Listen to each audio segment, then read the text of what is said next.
persilakan the one and only Bapak Handoyo Prasetyo. Tepuk tangan semuanya. Yo. Semangat pagi teman-teman. Apa kabar? Luar biasa, dahsyat, yes, yes, yes, people quality. Luar biasa. Kayaknya nggak usah mikrofon jelas ya, tapi ini direkam ya, jadi harus pakai ini ya. Oke, sebelumnya terima kasih buat Pak Indra dan Bu Nadine yang sudah mengundang saya. Senang bisa ketemu teman-teman di sini. Juga untuk sahabat saya, Sinsin ya. Cincin. Senang bisa ketemu dengan rekan-rekan di In Company. Tadi saya waktu masuk itu, kantornya oke banget ya. Keren banget, banyak kedutaan gitu. Wah, keren banget. Jadi teman-teman nih. Oh, iya halus, ini harus. Nah, jadi teman-teman ada di tempat yang tepat ya. Oh iya. Oh, belum on. Nah, belum on. Oke ya. Jadi masuk ke kantor ini, oke banget ya. Ini artistik banget, sound systemnya oke. Jadi nggak ada alasan kalau teman-teman nggak bisa sukses ya. Oke, pagi ini sampai siang. Sekarang udah siang ya. Siang sampai siang nanti, lebih siang lagi ya. Saya mau sharing sesuatu yang apa yang saya alami selama ada di Prudential ya. By the way, ininya mana ya? Oh iya. Oke. Ini langsung ya, nyala ya. Harapan saya tentu saja dengan teman-teman kita ketemu ini, paling enggak apa yang saya alami bisa memberikan sebuah gambaran yang lebih lengkap tentang apa yang kita sedang tekuni sekarang. Siapa yang join di insurance, di Prudential, nggak boleh deket sini ya, kurang dari 2 tahun. Kurang dari 2 tahun ya? Kurang ya? Oh, kurang, oh kelihatan. Yang lainnya udah lama berarti ya? Feedback ini, feedback. Kelihatan, kalau yang kurang dari 2 tahun wajahnya masih fresh. Loh, kalau yang lebih dari 2 tahun, apalagi yang 10 tahun, oh banyak. Kisut, kisut. Kisut ngerti kisut. Soalnya banyak luka batin ditolak. Di PHP ya. Ya. Jadi teman-teman selamat bergabung di industri yang luar biasa. Ya, hari ini materi saya judulnya It Can Only Get Better. Jadi kalau kita ada di industri ini, semuanya itu pasti akan menjadi lebih baik. Ya. Tapi tentu saja nggak otomatis. Kita harus mengupayakan ya. Nah, saya mau sharing dulu. Oh, feedback lagi ya. Aku harus lihat ini ya. Kalau nggak bisa ini. Oh, enggak. Oh, boleh ya. Nah. Oke. Tapi saya mau cerita sesuatu yang lebih lengkap ya, supaya teman-teman punya gambaran bahwa sesuatu itu butuh proses ya, butuh proses. Kalau teman-teman mungkin di sini kan sudah banyak dari macam-macam background ya. Saya mau nanya, ada yang dulu waktu kuliah atau waktu sekolah cita-citanya apa? Jadi agen asuransi, ada nggak? Ada nggak? Nggak ada, paling jawabannya kalau angkatannya saya itu insinyur gitu kan, dokter gitu, oh itu ya.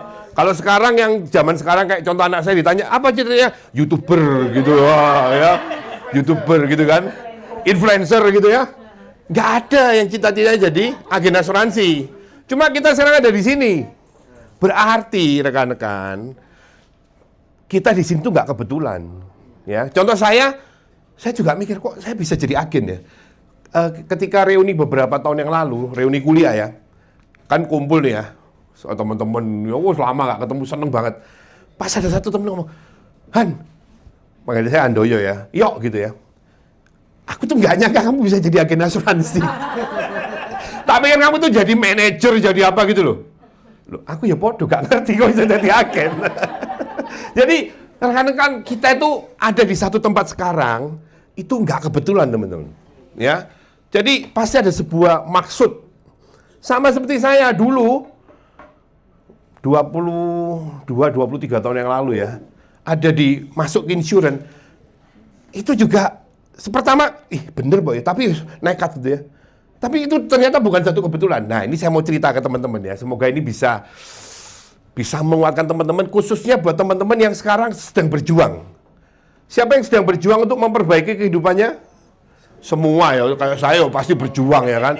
Kita ingin a better life gitu kan, ya, a better future pasti ya. Nah, ketawanya yang dilepas ya, jangan. Iki lewat pemakai mas, lewat mas. Kok nggak bisa mas? Loh, ini dah. Oh, udah. Oh, belum ya. Udah. Oh puter ya. Oh. Nah, ini agenda kita. Pertama saya mau cerita background saya supaya teman-teman punya gambaran yang lengkap ya. Iki sopo sih ngomong gitu ya. By the way, saya dari Surabaya sama kayak Pak Indra. Jadi nanti kalau ya keceplosan ngomong Surabaya, saya ngerti-ngerti lah mesti ya. Siapa yang dari Jawa Timur? Banyak ya, banyak. Nah, pasti ngerti. Ya, saya mau cerita tentang background saya, singkat aja. Kalau ini lebih lengkapnya, saya bawa buku kemarin. Itu Anda bisa, yang punya buku kuning ya, misalnya Anda bisa baca itu background saya. Kemudian saya mau cerita tentang, sekarang industri asuransi jiwa itu sedang mengalami sebuah evolusi gitu ya. Dari waktu ke waktu juga. Nah, saya mau cerita tentang apa itu tantangan dan peluang yang kita hadapi sekarang ini. Supaya teman-teman lebih siap. Kemudian tentang, nah ini membentuk, ngasih tahu ke teman-teman nih. Ada yang ngomong bahwa aktivitas itu kunci sukses. Nah, kita akan lihat nanti apakah benar aktivitas itu kunci sukses. Ya. Lalu bagaimana kita berproses menjadi seorang agent yang profesional. Dan saya yakin teman-teman ingin melakukan sebuah breakthrough dalam kehidupannya. Ya, yang nggak pernah star club ingin star club, yang star club ingin double star club dan seterusnya ya. Nah, apa hal yang harus Anda perhatikan? Ini berdasarkan pengalaman saya ya. 5 area penting yang perlu kita perhatikan kalau kita ingin melakukan sebuah breakthrough ya. Yuk, kita satu-satu ya. Background saya dulu singkat aja. Oh, belum ya. Nah, Mas, pesan aja next ya. Ini wis enak wis. Kesuwen yo. Iya, kesuwen. Nah, ayo next. Nah, background saya. Nah, ini aja wis enak ya. Saya lahir di Surabaya ya. Jadi arek Surabaya ya. Nah, saya cerita masa kanak-kanak saya. Jadi teman-teman kalau ngelihat saya sekarang mungkin sudah berhasil di pro dan sebagainya, itu berkat Tuhan pasti ya. Tapi saya mau cerita bahwa itu ada sebuah proses panjang. Ketika saya kanak-kanak, ya mungkin balita kali ya, saya tuh banyak tinggal sama nenek saya. Kenapa? Karena papa mama saya tuh berantem terus. Ya istilah sekarang tuh KDRT gitu loh. Ya, sering lihat, jadi bisa membayangkan. Gitu. Akhirnya mereka berpisah. Saya ini cucu pertama, kalau di keluarga Chinese itu cucu pertama laki-laki itu, disayang banget. Memang saya disayang banget. Saya masih ingat ya, waktu kecil itu main, orang Surabaya ngomong neker, kelereng ya. Nenek saya minta, aku njaluk iki, neker. Bukan dibeliin 1, 2, 1 dus. Pokoknya dimanja gitu ya. Tapi adik-adik saya enggak. Salah dewe, bukan pertama ya. Nah, jadi masa kanak-kanak itu buat saya menyenangkan. Tetapi ada satu ketika saya itu nggak sama nenek saya lagi, karena saya harus sekolah ikut orang tua saya, mama saya ya. Di situ saya menyaksikan realita kehidupan. Ya. Perjuangan seorang ibu untuk menghidupi 4 orang anaknya. Wah, itu luar biasa teman-teman ya. Jadi saya sebagai anak paling besar itu pasti bantuin kan. Mama saya itu saya masih ingat kulaan ya. Kulaan ini apa? Ya kulaan, ngerti ya? Kulaan ini dijual gitu loh ke saudara-saudaranya. Kadang harus ngirim gitu kan. Nah, saya yang nganter, nagih gitu ya ke toko-toko. Nah, plus sering ke ini tempat gadai. Ya. Tempat gadai serius ya. Saya kan suka sound system ya. Tadi oke loh gitu, sound system oke ya. Saya suka. Ya mau paling alat tape kompo cilik itu ya. Seneng. Sekolah, pulang sekolah loh. Tapeku kok hilang. Tipnya sekolah teman-teman, sekolah Gade ya. Aduh, saya masih ingat, wah itu perjuangan tuh. Lalu ngambil. Jadi saya melihat orang itu berjuang, ya. Saya melihat hidup itu harus diperjuangkan ya. Kalau enggak, wah gak hidup teman-teman. Tapi saya bersyukur ya. Saya walaupun menghadapi kondisi seperti itu, saya tetap mau sekolah ya. Tetap ya, ini buat teman-teman ya, harus apapun agama teman-teman harus rajin beribadah ya. Ya waktu remaja tuh sama kayak Pak Indra ya, orang Surabaya, waktu itu zamannya geng-gengan gitu kan. Iya, zaman itu ya. Wah. Itu ya. Ikut, tapi untung tadi karena tadi tetap beribadah ya, rodok ngerti gitu loh. Walau itu agak benar gitu ya. Nah, tapi satu hal, saya sekolahnya tetap sungguh-sungguh. Sekolah ya. Nah, ini tentang sekolah ini. Biasanya kalau kita tuh kenaikan kelas, ini anak SD ya, kan orang tuanya sibuk beliin buku. Saya waktu inget dulu itu bukunya merek Kiki ya. Nah, saumuran, saya ngerti saumuran. Iya toh, Kiki toh. Nah, masih ada kan Kiki ya. Lalu namanya buku mereknya AA ya. Saangkatan KB. AA udah gak ada ya. Sing angkatan sekarang kan Sinar Dunia ya toh. Oh, dulu AA, Kiki gitu kan. Sing garisnya warna-warni gitu kan. Wah, itu saya kan sering main di tempat saudara saya sepupu ya. Itu orang tuanya ngaturin, dikasih tas segala macam. Aduh, seneng banget, ideal, keluarga ideal. Nah, aku diwian. Cuma ngeliat doang, ya. Jadi saya kan, oh enak ya kalau keluarganya lengkap itu enak ya. Ya, tapi udah gimana mau anak kecil cuma ngeliat gitu ya. Tapi itu teman-teman. Oh enak kalau keluarga lengkap, semua diaturkan. Saya ketika saya lulus SD, saya mau masuk ke SMP. Kalau SMP yang lain dianterin. Saya masih ingat sepupu saya itu dianterin. Mama papanya saya ikut ya waktu SMP lulus, dia SD-nya Tegalsari di Surabaya, mau cari SMP. Nah, dia nyari pacar. No, ketemu diterima di situ SMP 1. Saya gak ngerti daftar mana. Gak ngerti. Jadi saya tanya teman saya, kok daftar nih? Oh, aku daftar Petra Embong-Ungu sama Petra Embong-Ungu itu dulu SMP favorit lah ibaratnya ya. Nah, sama di negeri satunya SMP 3. Nah, Praban. Nah, lalu kan saya sering karena ya itu di rumah kan sumpek ya, saya sering main ke rumah teman saya ya. Sampai sekarang tuh jadi teman dekat ya. Kebetulan dia jualan warung ya, buka warung rujak terkenal di Surabaya. Jadi ya sekalian mangan ya. Oh, seneng pokoknya kalau main di situ ibunya datang, "Han, makan apa?" Oh, lah puji Tuhan. Ya, itu salah satu tips ya.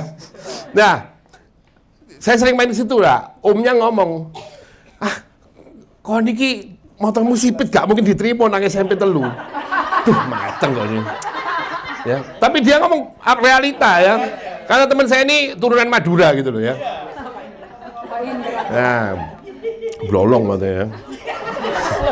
Nah, jadi waktu itu tes ujian masuk SMA SMP 3. Habis itu sama Embong-Ungu. Nah, Embong-Ungu ditanya sumbangan ini piro? Aku bingung jawabnya, gak ngerti kan. Singkat cerita, Embong-Ungu gak terima. Teman saya diterima di Embong-Ungu. SMP 3 saya diterima, dia gak keterima. Nah, berarti salah itu ya, untung ya. Jadi saya ke sekolah di SMP 3, ya gak pinter-pinter amat teman-teman. Nggak pinter, apalagi pelajaran fisika. Aku nggak bisa membayangkan fisika itu apa, nggak bisa membayangkan ya. Oh iya, nggak bisa mengukur kecepatan. Bingung Pak ya. Jadi saya lebih gampang bayangkan uang teman-teman ya. Nggak bisa. Nah, itu satu ketika tuh saya masih namanya Pak Heri, guru fisika. Orangnya keren banget. Nek koncoku sing pinter fisika nanya dijawab. Aku nanya gak dianggap ya. Wah itu luka batin ya bener ya. Oh berarti gini ya caranya kalau ceritanya kalau orang itu gak dianggap ya. Wah saya harus berprestasi nih ya.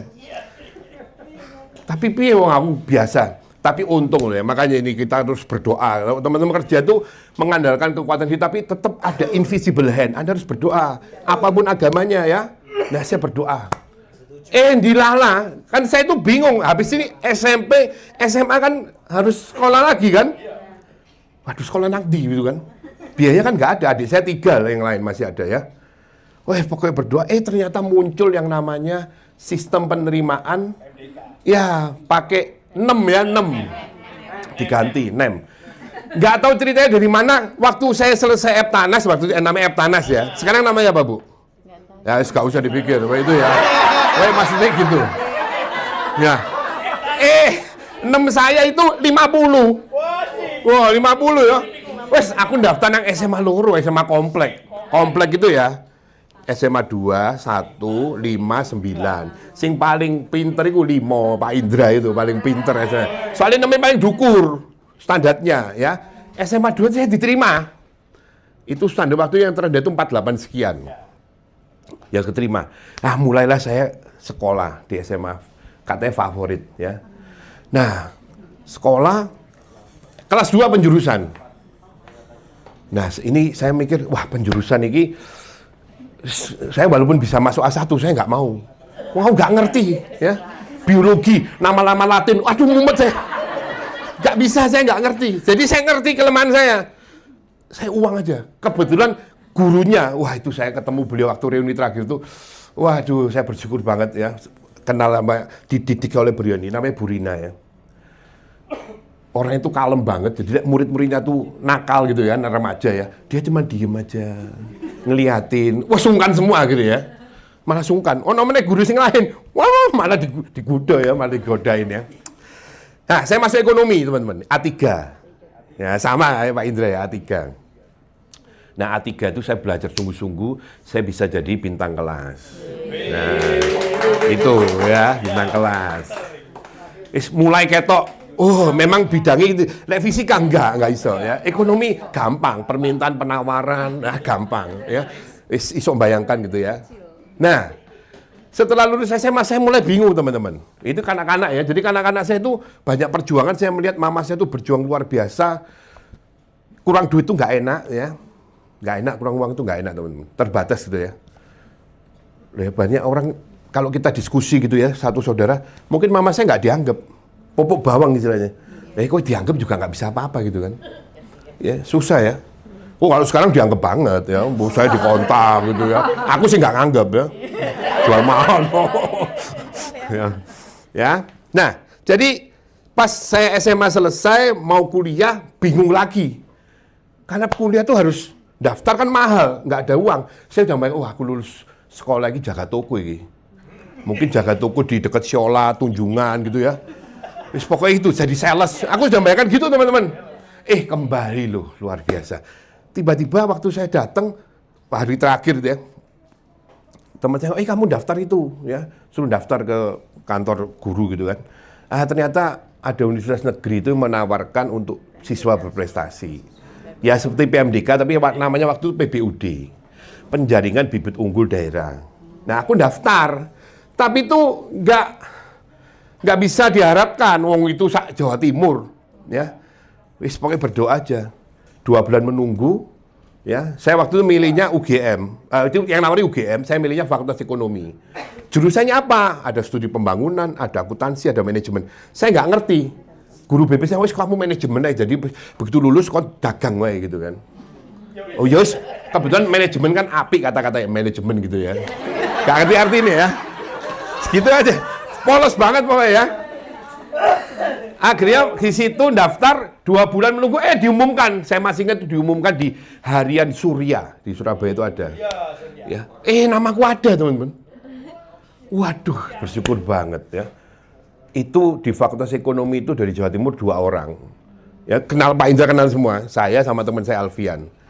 Dia masuk ke akuntansi, saya manajemen. Nah, jadi itu, saya jadi PKS politikus saya. Jadi itu sebuah jalan teman-teman. Ketika saya ke Jogja, ya naik bis ekonomi, saya masih turun di sana itu di dekat Bank Indonesia, lalu jalan kaki ke Malioboro. Ya, nginep di Sosrowijayan, karena di luar, sedino 15.000, murah banget ya. Itu, karena harus ikut ujian ya, ujian lagi. Itu saya waktu ke saya harus menggunakan kesempatan ini untuk saya bisa mengangkat hidup saya, mengangkat hidup keluarga saya. Ya, nah akhirnya saya kuliah karena udah komit seperti itu. Saya wis pokoknya kuliah tok, nggak yang lain. Ya, karena saya pengen cepet dapat nilai bagus, cepet lulus. Dan puji Tuhan itu terkabul. Ya, jadi saya lulus tercepat, ya termasuk bagus lah ya. Maksudnya cum laude, mungkin bukan ranking 1, ya mungkin tapi ranking 2 lah terbaik ya. Oke. Yang ranking 1 itu sekarang jadi doktor, dosen gitu ya. Yang ranking 2 jadi agen ya.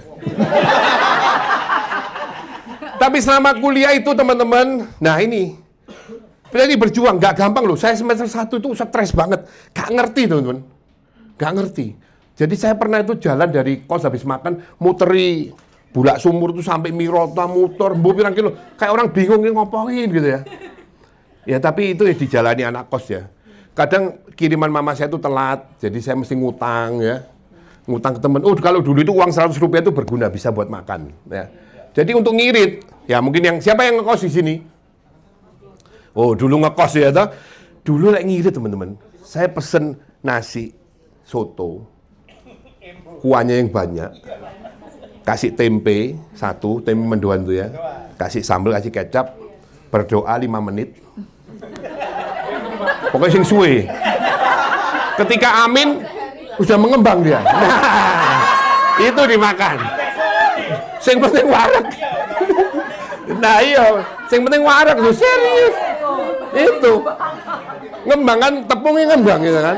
Nah, sing penting kenyang ya kan. Nah, jadi itu masa-masa perjuangan, tapi juga masa-masa di mana saya melihat bahwa segala sesuatu itu harus diperjuangkan gitu ya. Sekarang teman-teman yang satu yang sering dulu ya berjuang bareng itu, sekarang mereka udah sukses semua. Ya. Yang satu itu jadi board of director di Lenovo, ya. Lalu satu di Singapura, satu agen asuransi. Ya. Nah itu, jadi masa kuliah itu masa dimana betul-betul ya, belajar ini kesempatan. Tetapi apakah lulus? Enggak. Ketika saya lulus kuliah, cum laude tercepat, termasuk oke lah nilainya ya. Saya udah melihat, wah waktu itu lagi keren-kerennya itu profesi GM, General Manager, karena terinspirasi dengan Tantri Abeng. Kebetulan Tantri Abeng itu kan dulu manajer 1 miliar waktu zaman saya kuliah ya, beliau juga pernah datang ke kampus. Tapi sekarang istilah GM negatif. Ya. Loh, iya serius. Loh, kalau dulu positif, sekarang nggak terlalu biasa-biasa gitu ya. Nah, sekarang CEO gitu kan. Oh, ya. Nah. Tiba ngerti ya. Nah, jadi saya setelah lulus cari kerja gak dapet. Saya masih ingat ya, saya ngelamar ke yang gede-gede ya, Astra, Toyota, Unilever, gak diterima kabeh.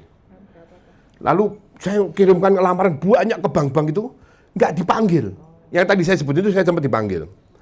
Saya ke Sunter kan, Astra itu ya, baru tes pertama kalah udah, gagal. Teman saya masih berhasil langkah berikutnya, gagal lagi ya. Jadi pulang itu pertama berangkat semangat, pulang kayak ayam kalau. Saya masih ingat waktu di TAM itu ya, panggilan kedua, saya naik bus ya, bus umum ya, turun di Kampung Rambutan ya. Kampung Rambutan ya ingat. Habis itu saya cepet-cepet cuci muka, langsung ke Sunter ya. Dan nggak diterima juga. Nah, akhirnya saya diterima di satu perusahaan kecil di Jogja. Ya, di Jogja. Namanya CV Karya Hidup Sentosa, itu perusahaan membuat alat berat. Saya itu stres dulu teman-teman. Ini ada yang salah ini. Mosok temanku ya baru lulusnya lebih lambat, nilainya lebih rendah. Aku training sih ya. Di mana? Singapura. Loh, kamu kerja mana? Johnson & Johnson. Wah, stres ya. Dan kamu kerja mana? Belum. Kemudian kerja mana lagi ketemu ya? Berapa waktu kemudian? CV Karya Hidup Sentosa. CV multinational company. Training mana? Singapura. Training mana? Jogja. Wes, wah kebanting ya teman. Asli tuh, asli. Gaji pertama jutaan, gaji pertama 600.000. Waduh. Tapi rupanya ya, nah di situ saya tetap kerja sungguh-sungguh. Jadi saya kerja, pokoknya idealisme anak baru lulus ya. Wah, belajar sungguh-sungguh tentang bikin alat berat untuk traktor segala macam. Akhirnya saya tuh dipercaya sama ownernya. Ownernya itu salah satu orang terkaya di Jogja. Rupanya itu jalan buat saya untuk belajar gimana sih orang kaya itu bekerja. Oh, belajar teman-teman. Oh, ngomong sugih iki ngene tuh cara kerjanya ya. Dia tampilannya biasa banget. Mobilnya Panther. Oh, sertifikatnya sak ini teman-teman, banyak banget. Pabriknya 1 hektar di kota loh, itu 1 hektar loh. Belum kok yang saya tahu, wong saya sing megang keuangannya.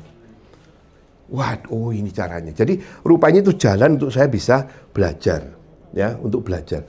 Nah, tapi namanya saya ingin waktu kecil kan saya menderita. Saya tuh pengen waktu itu pengen kaya. Definisi kaya itu apa sih? Punya banyak uang. Jadi ketika saya bekerja, saya juga nyambi yang lain. Nyambinya apa? Saya ngajar part-timer di UKDW, ya, Universitas Kristen Duta Wacana. Saya ikut MLM. Forever Young tadi lagunya. Siapa yang pernah ikut Forever Young? Jualan Royal Jelly. Saya pernah jual body slimming gel. Cerita sama ibu yang dulu, Bu, kalau ibu pakai ini ya, nanti diolesi tutup plastik, Bu. Nanti rasanya anget-anget, celekit-celekit. Habis itu dilepas, oh langsing, Bu. Percaya teman-teman. Oh, dulu saya nggak gemuk gini loh. Dulu saya atletis ya toh. Percaya ibunya. Oh, jual ini, cawan ya. Ini masukin air, kalau diputer-puter, oksigennya terpecah. Wow, itu bagus. Percaya teman-teman. Bener, percaya loh. Saya sempat jadi netbook manager tuh. Cocok ya, lambene lamis.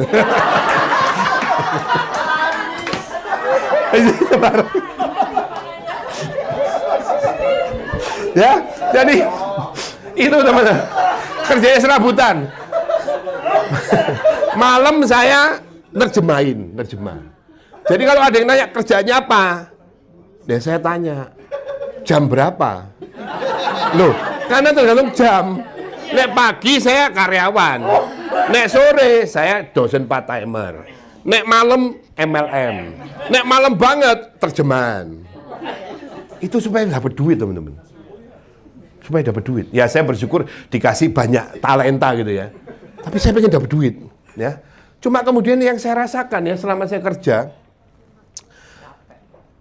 capek sih waktu itu enggak.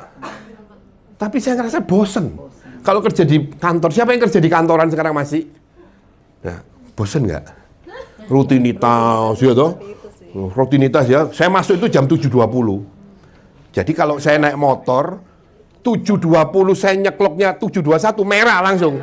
Lapor satpam, ayo Pak minta surat gitu. Lah itu ya. Ya, gitu ngalami ya. Ya, nyeklok ya. Lalu 7.20 saya masih ke 7.20 bel pertama, 7.25 bel kedua, siap-siap kerja, 7.30 mulai kerja. Lalu 12 berapa itu bel pertama. Bel persiapan untuk istirahat, lalu bel istirahat. Setengah jam habis itu kerja lagi. Bosen teman-teman. Rutinitas bosen. Apalagi saya waktu itu punya anak pertama ya. Saya masih pengen main sama anak, nggak bisa gitu kan. Tapi rutinitas itu bosen. Tapi bukan cuma tentang rutinitasnya yang membuat bosen. Tapi karena saya nggak bisa menentukan saya harus ngapain. Jadi saya itu diperintah orang. Nah itu mungkin yang lebih dalam dari situ. Kadang masih kerja tuh. Kelihatan kok. Kadang nek diperintah atasan, bos, atasan ya, diperintah. Kadang ada yang nggak sesuai dengan kata hati, mau ngomong tapi nggak bisa gitu. Rasanya hatinya gimana? Ya, cuma ditelan kan. Saya satu kali pernah nih ngomong sama atasan, bukan owner ya, atasan. Hal kecil loh. Saya bikin tulisan tentang ini, betul bikin yang berkualitas. Masih sampai sekarang karena itu lucu banget bener. Yang berkualitas. Pokoknya konteksnya tuh ngomong berkualitas sudah cukup. Loh Pak, nggak bisa nih Pak.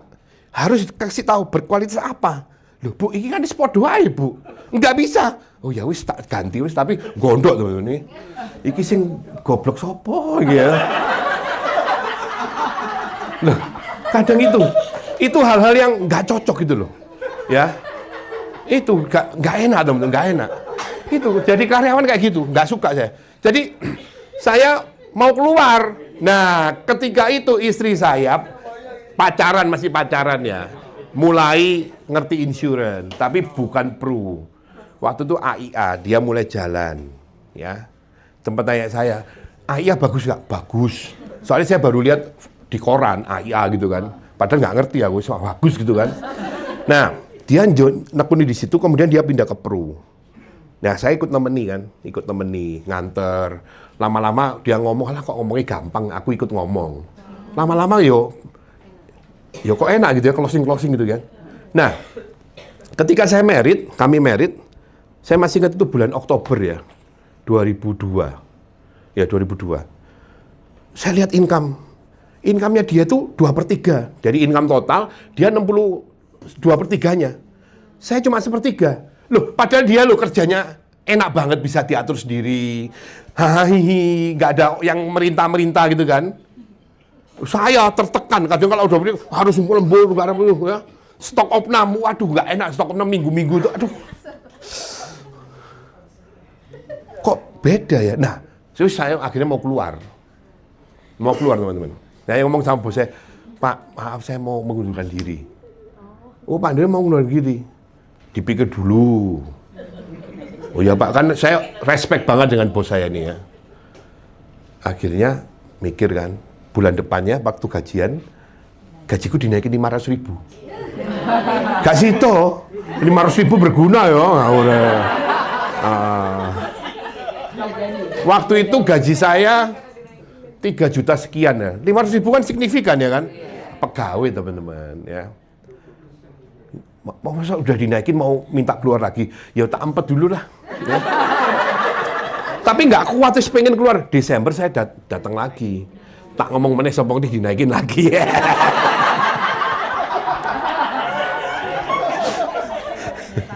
Cobaan. Pak, saya mau keluar Pak. Oh iya pikiran.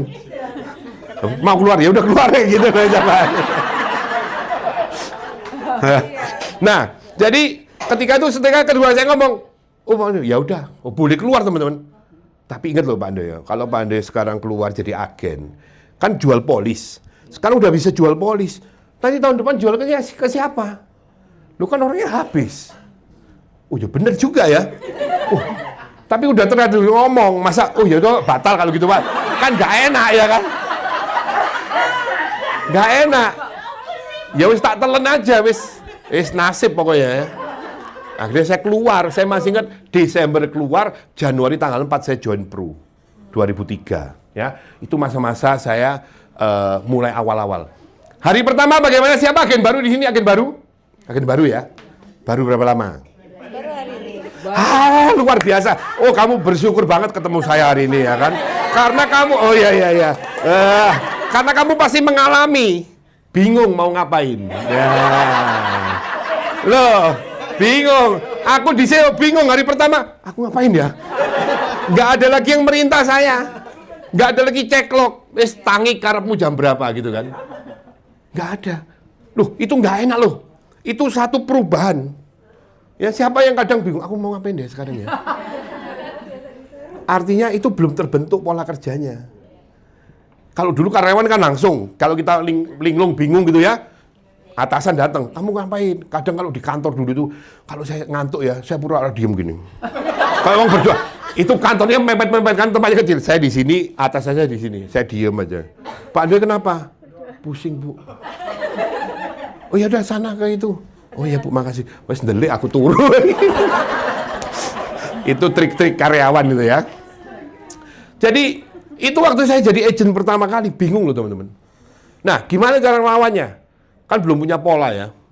Ya udah saya keluar aja pokoknya. Keluar. Nah, siapa yang saya temui? Kan belum ada nama. Walaupun istri saya udah punya klien-klien sebelumnya, saya udah mulai nemeni kan. Tapi ketika saya full time bener-bener saya bingung. Ya udah pokoknya saya keluar, saya ketemu siapapun yang saya temui. Saya canvassing. Nah, di situ teman-teman. Buat teman-teman yang sekarang mungkin sudah full time, Anda mungkin mengalami ini seperti yang saya alami dulu. Income ya lumayan lah 3,8 waktu terakhir saya keluar. Ya. Itu 0. Lalu komisi saya mulai gremet. Ya saya nggak ngitung yang istri saya. Kan itu, saya kan rugi nih, udah hilang kan. Komisi pertama saya 100 ribuan. 100 ribu. Pertama ya. Dulu kita masih gajiannya itu 2 minggu sekali. Ya. 2 minggu berikutnya naik 300. Naik 500. Iki kapan sampai 3,8 nih ya? Lama banget ya. Nah, sisi yang lain tuh, saya mulai kan, saya punya bayi ya, anak kecil, bayi. Kebutuhan hidup kan jalan terus. Tabungan nggak banyak. Wah itu stres loh itu. Stres, setengah tahun pertama itu saya stres banget. Saya sampai pernah diskus sama istri saya, ini kita sebaiknya rumah ini ya dijual aja. Kita nanti beli rumah yang lebih kecil. Sisa uangnya buat hidup. Untuk saya ngomong, oh jangan dijual. Nah, rumah yang saya ngomong tadi itu rumah pertama saya, itu dibeliin sama bos saya. Yang dulu saya kerja itu. Jadi ketika itu saya mau beli, ya kurang uangnya. Pas dia ngomong, Pak Andre berapa sih harganya? Waktu itu harganya 70. Ya sudah nanti saya bayar aja. Loh Pak, tapi saya nyicilnya nggak bisa loh Pak. Is nggak apa-apa, Pak Andre nyicilnya berapa? Saya maunya 500. Ya nggak apa-apa. Jadi saya nyicil sama bos saya itu 500 ribu. Pas saya keluar, Pak tapi ini saya masih punya pinjaman, nanti saya tetap cicil ya Pak. Wis nggak usah wis, itu ambilin aja. Oh saya, baik banget bos saya itu ya.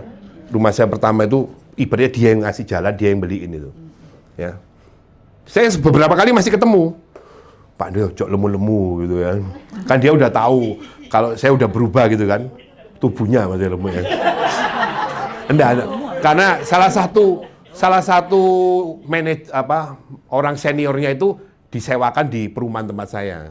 Nah, orang ini sering lihat saya pagi kok jalan-jalan aja, dia udah ngantor gitu kan. Jadi mungkin itu cerita gitu kan. Nah, jadi soalnya canvassing aja teman-teman, canvassing. Tapi income-nya nggak tumbuh-tumbuh. Pengeluaran jalan terus. Wah, stres tuh. Siapa yang ngalami itu sebenarnya? Siapa yang ngalami? Ngalami kan? Oh ya, kelihatan ya.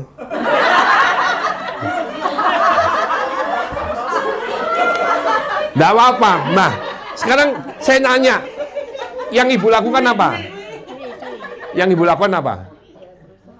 Nah, gimana? Berusahanya gimana?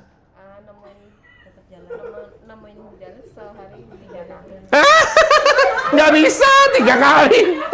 Saya ngelawan itu, saya ketemu orang 8-10 orang per hari. Wah, aku udah hilang dari ngantuk. Tapi saya nggak mau pulang, harus bertahan ya. Kadang itu kalau traffic line-nya panjang, bersyukur banget. Aku bisa tidur barang setengah menit. Itu loh. Yuk, pernah itu. Udah kosong. Pernah. Kadang saking ngantuknya ya, kalau macet saking ngantuknya, pelan-pelan kena motornya orang. Satu kali ada motornya mbak-mbak kena nolak saya. Tak mesemi aja. Ngantuk. Loh itu bagian. Saya nggak mau pulang. Jadi teman-teman saran saya kalau Anda mau berjuang, nggak usah pulang-pulang tuh nggak usah. Pulang sore mandi lalu kerja lagi, nggak usah. Anda kalau udah pulang nggak akan pergi lagi. Ya, nggak akan. Jadi saya waktu itu pergi pagi, pulang jam 11. Sampai rumah udah teler, udah tidur langsung. Kalau, ideal, kan harus mandi dulu. Biar higienis. Nggak perlu. Ya caranya gimana lah, bawa apa supaya tetap seger gitu loh. Ya kan? Minyak angin. Loh, jangan minyak angin. Biar seger bawa minyak angin gimana sih? Ya mampu. Tolak angin wae lho, aja minyak angin. Fresh care, mampu kan. Jadi nggak usah pulang, saya nggak pulang teman-teman. Jadi nggak pernah mandi sore udah. Lek perlu nggak usah adus, nggak apa menit ya. Itu bukan prioritas ya. Wong kita juga kerja kan nggak macul gitu kan, keringetan kan enggak. Yang kerja kan mulutnya gitu kan. Ya, itu. Jadi saya waktu itu mikir, saya harus ketemu banyak orang. Cuma ketemu banyak orang itu di mana? Nah ini nih, tak kasih idenya. Di mana ketemu orangnya? Mikir. Gini, aku nek ketemu orang satu-satu kesuwen ya. Oh, saya mulai bikin surat. Ya, sebelumnya itu waktu nemenin istri saya ya, waktu itu masih pacaran bahkan, itu kami canvassing juga. Ya, dari toko, dari macam-macam, sampai akhirnya kami ketemu dokter. dokter itu karena ada pelangnya kan, namanya udah tahu. Ada jam bicara ya, jam praktek. Nah, ya ada dokter-dokter kuno itu jam bicara. Jadi dia selain jam itu nggak akan ngomong. Loh, ada tulisannya gitu. Loh, tulisannya gitu, jam bicara. Di luar itu dia tenang, diem. Ditanya, manduk dong. Ya, jadi saya ketemu dokter aja. Ketemu dokter. Nah, dokternya tapi kan nyebar, kesuwen. Saya pengen cepet-cepet balik duit saya itu. Saya ngirim surat. Ke siapa? Ke perkumpulan dokter. Ya, rumah sakit, ya waktu itu Sarjito, semua rumah sakit, semua universitas, ya UGM khususnya. Saya kirimi surat permohonan presentasi. Di rumah sakit itu ada namanya staf medik fungsional. Misalkan jantung ada sendiri, penyakit dalam, anak, wis tak kirimi semua. Jadi saya belusukan ke rumah sakit tuh ngasih surat. Beberapa direspon, banyak yang tidak direspon. Ya, beberapa setelah direspon bikin acara, beberapa respon nggak ada acara, beberapa respon bikin acara, yang datang 3. Lalu saya pernah di Fakultas Biologi UGM, respon baik. Ruangnya gede banget, saya presentasi. Tak pikir 3 orang udah ngumpul ya. Oh, akan datang lagi, tak tunggu. Ada lagi yang lain? Enggak, cuma kami bertiga. Gede banget loh, ini gede banget. 3 orang. Lalu ya lah, yang 2 meritili, maaf saya mau ada kuliah. Tinggal 1. Tinggal 1, ya presentasi. Serius itu. Ya. Nah, habis itu orang itu tertarik ketika pendataan diabetes. Ya, gak apa-apa pengalaman. Serius itu. Biologi. Fakultas biologi. Iya. Saya jadi nggak serius. Ya. Lalu pernah juga di perusahaan ya, saya masih ingat di Lintas apa Persada itu loh. Yang untuk provider. Presentasi juga, saya udah nyiapin macem-macem. Kali ini saya nemeni tim ya. Nemeni. 1 orang datang. Nunggu yang lain. Tunggu. Loh, kok gak teko-teko gitu ya. Mas, yang datang siapa? Saya aja. Oleh masnya aja, kita ngobrol aja mas. Gak usah proyektor lah, ngobrol. Ya itu serba-serbinya. Nah, serba-serbi yang lain kalau ada group presentation. Saya pernah group presentation di kedokteran gigi UGM. Itu bertepatan acara mereka kumpul-kumpul. Masalah teman-teman. Saya presentasi ibu-ibu, dokter-dokter loh. Arisan sendiri. Loh, gak dianggap ya. Lalu pernah juga saya nemeni presentasi tim ya di satu tempat pengajian. Ya. Saya ngomong. Tapi mereka sibuk sendiri lalu rokoknya, pul gitu, bapak-bapak itu kan ngobrol-ngobrol gitu kan. Aku iki gak korekis oleh TBC ya. Bengek asma ya kena asap. Bener loh itu, luar biasa itu. Ya itu serba-serbinya ya. Tapi waktu itu saya mikir, aku harus presentasi grup. Nah mungkin. Itu seperti saya waktu KKN di Magelang. Kumpul kan di Pak Duku, rokoknya ambu menyan kabeh loh. Ini saya ambu menyan loh. Ya. Saya dulu ngerokok, tak coba. Aku ada di dukun aku ya. Ya. Bau menyan, namanya kelembak menyan ya. Nah, jadi saya presentasi di grup. Presentasi grup, rumah sakit presentasi. Lalu setelah presentasi, saya follow up satu-satu. Nah, teman-teman bisa pakai. Benar dipakai itu rumah sakit. Tapi mungkin sekarang banyak ya. Tapi itu potensi Anda tetap lakuin.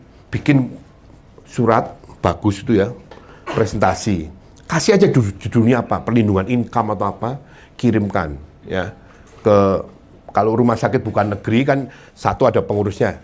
Saya waktu itu masih ingat saya ngirim surat presentasi di rumah sakit Bethesda. Itu bahkan sebelum jadi agent ya. Tapi saya udah mulai presentasi. Itu cuma diminta untuk nyiapin ini makan buat makan ya. Wis jelas makan bukan snack ya. Untuk ini ya. Untuk yang hadir. Waktu itu modal 1 juta itu gede teman-teman, tapi wis nekat 1 juta enggak apa-apa. Nah, presentasi. Kan cuma saya sama istri saya. Saya belum jadi agent, tapi karena saya udah sering presentasi, mulai ngatur peran. Kamu jadi agency manager. Memang dia agency manager kan. Jadi dia buka dulu, mari kita panggil pembicara. Wah, aku ngomong, padahal nggak ngomong kalau suami istri gitu kan. Nah, cerita itu, tertarik gitu kan. Lalu mulai merospeki satu-satu. Itu sampai sekarang masih dapat case-nya loh.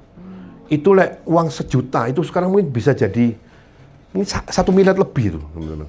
Banyak, ya. Jadi dicoba. Jadi kita kalau dalam kondisi kepepet atau kesulitan, kita kerja keras, yes. Tapi jangan asal kerja keras, dipikir dulu. Ini gimana ya? Tapi kalau ketemu 3 orang kurang pasti. Pasti kurang.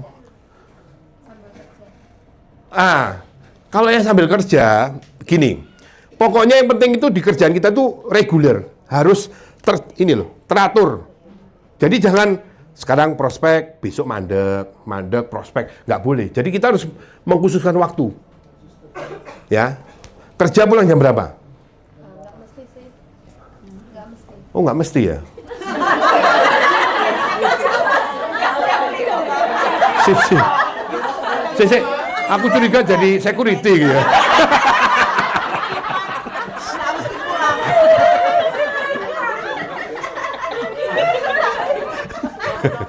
Gak mesti kan security, kadang di siang, kadang di malam gitu ya. Ini mic-nya agak keras, itu biar ada bunyi-bunyi. Kan suaraku mulet ya. Ya. Jadi kalau memang itu, iki pipiku terlalu montok gitu ya. Jadi mudun dewe. Iya. Nah, jadi kalau kayak gitu memang mudun dewe. Iya. Ini kapan copotnya? Loh, padahal saya nggak ngapa-ngapain loh. Nggak apa-apa ya. Iya. Nah, coba itu ya. Kalau enggak ganti kerjaan aja. Iya, full time sini. Nah, itu ya. Ya, jadi kalau kita mau full time, simple.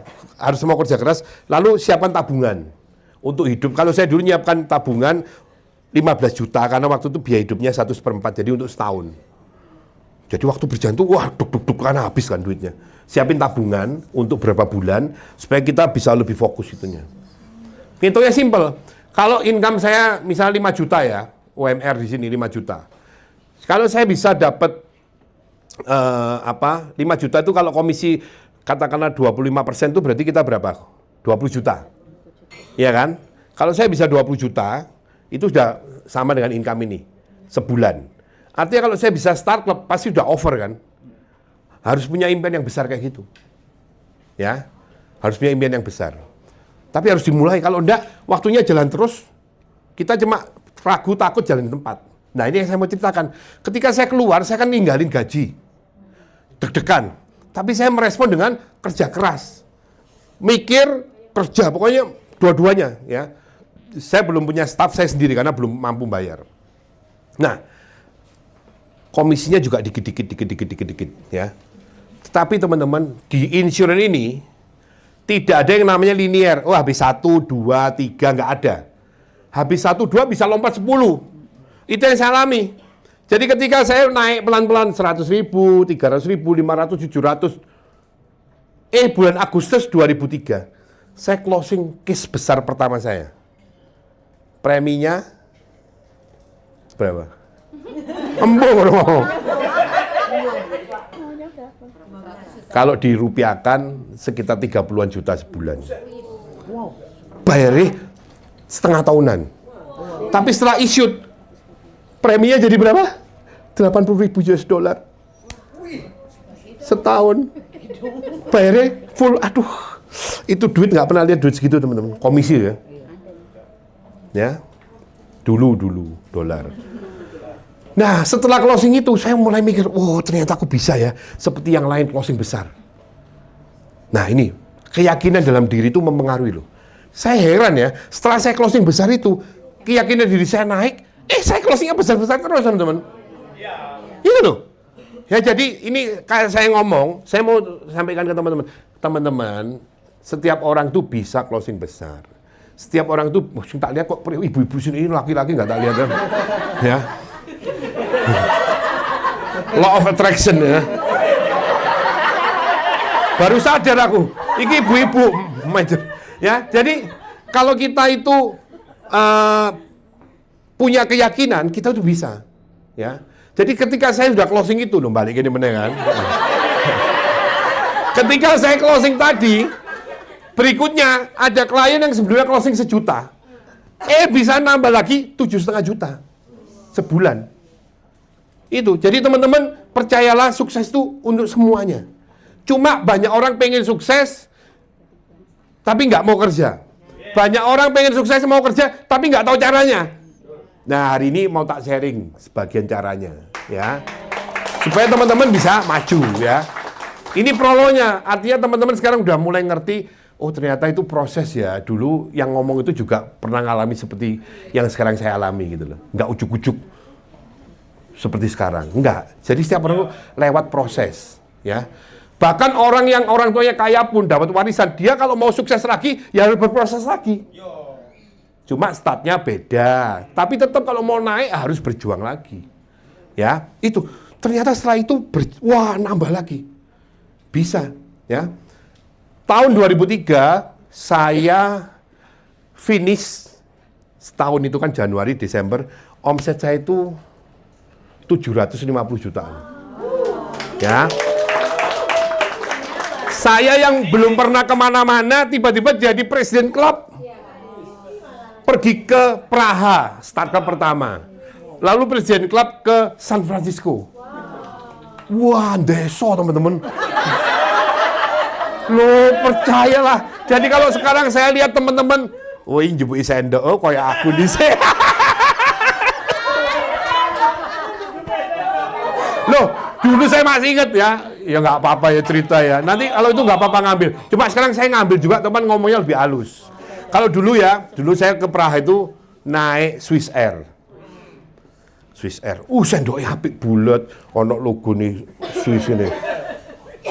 Habis makan tak lapi. Stainless. Lalu saya ono sampai saiki. Nah, berikutnya kalau kita itu kan Swiss kan terkenal ini coklat ya. Wah, bule itu kan halus. Yuk mari, orang bule ngambilnya 1. Orang Indonesia 1. Loh, iya loh. Wah, itu betul-betul waktu itu. Tapi itu kenangan yang indah juga sih menurut saya. Ya ngisin-ngisini tapi indah ya. Jadi 1 ngambil, dia masih diem. Yang depan ngambil lagi. Suwe-suwe, no. 1 lagi. Entek coklatnya. Lalu dia ada minuman kecil-kecil. Dia di depan, dia di belakang ngambilin.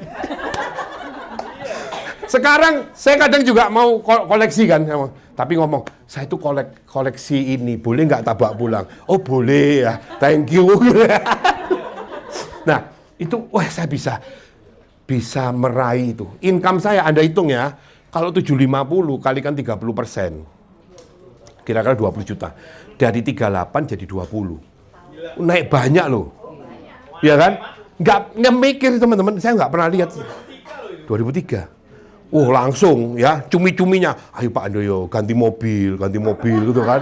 Karena lambang suksesnya mobil ya. Nah saya mulai ganti mobil yang nggak pernah tak pikirkan ya. Sebelumnya pakai Karimun kecil, saya beli mobil yang agak gede gitu kan. Nah 2004 apakah saya udah percaya diri jadi agen? Nggak percaya. Saya merasa, ingat omongan bos saya, Pak Andoyo, tahun depan siapa gitu kan, mengiang-ngiang gitu, karena bos saya ini orang yang wise menurut saya ya. Wah cocok bener ya. Ya kembali saya ngelawannya itu dengan saya kerja keras lagi ya, tapi dengan mikir ya ini sopo.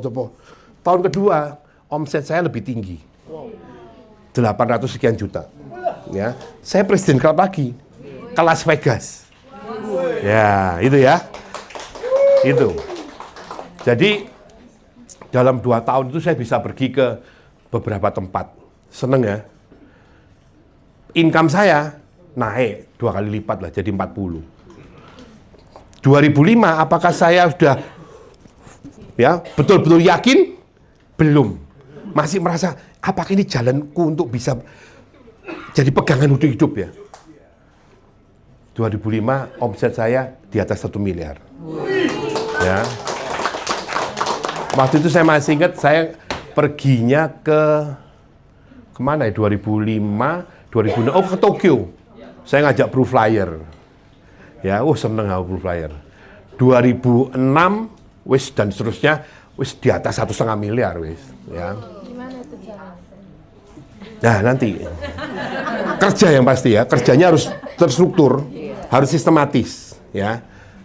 Artinya terstruktur, kita harus tahu yang dikerjakan apa dan terstruktur. Ya. Jadi harus, tidak hanya cuma kerja, yang penting kita sibuk, enggak, harus dipikir dulu. Ya. Jadi rekan-rekan, di Pro, sekarang saya 2003 sampai sekarang ini tahun ke-23. Ya, saya bersyukur banget. Keluar dari kerjaan saya itu, salah satu keputusan terbesar yang saya buat. Kalau dulu saya merasa, apakah ini bisa menjadi jalan saya untuk menghidupi keluarga saya? Apakah ini bisa menjadi jalan saya untuk mengubah kehidupan keluarga saya? Bisa, teman-teman. Bahkan, ya, puji Tuhan, ini melebihi apa yang saya bayangkan. Ya, ini saya cerita, tak minum dulu tapi. Terus gatel ya.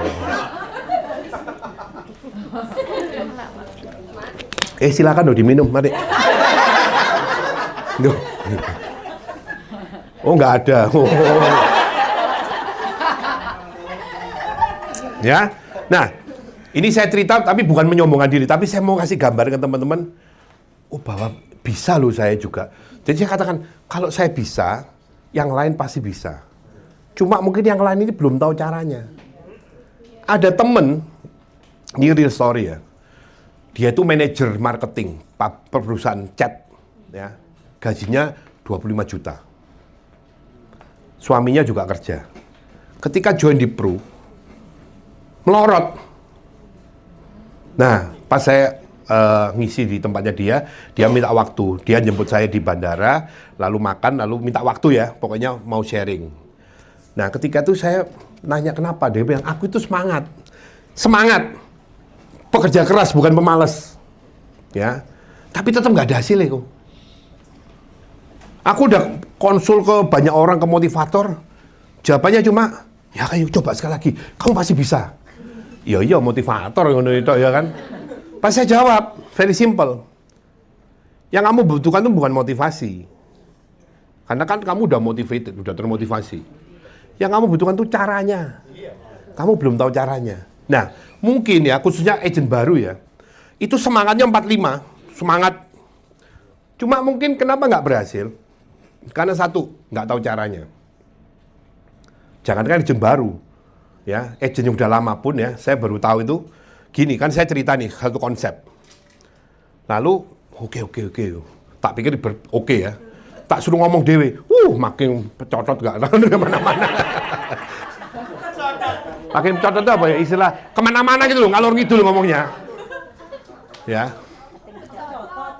Jadi, pantes kamu nggak bisa. Nah, kamu butuh orang yang ngasih tahu kamu caranya. Plus, kamu kalau prospek jangan berdua. Satu orang aja, dipecah, ojo berdua.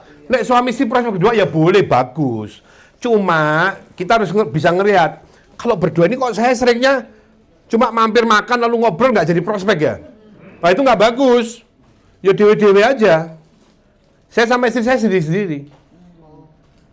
Bukan karena nggak mau, tapi kalau berdua itu sering kali, yuk kita makan dulu, ngobrol, wis gak sido prospek ya.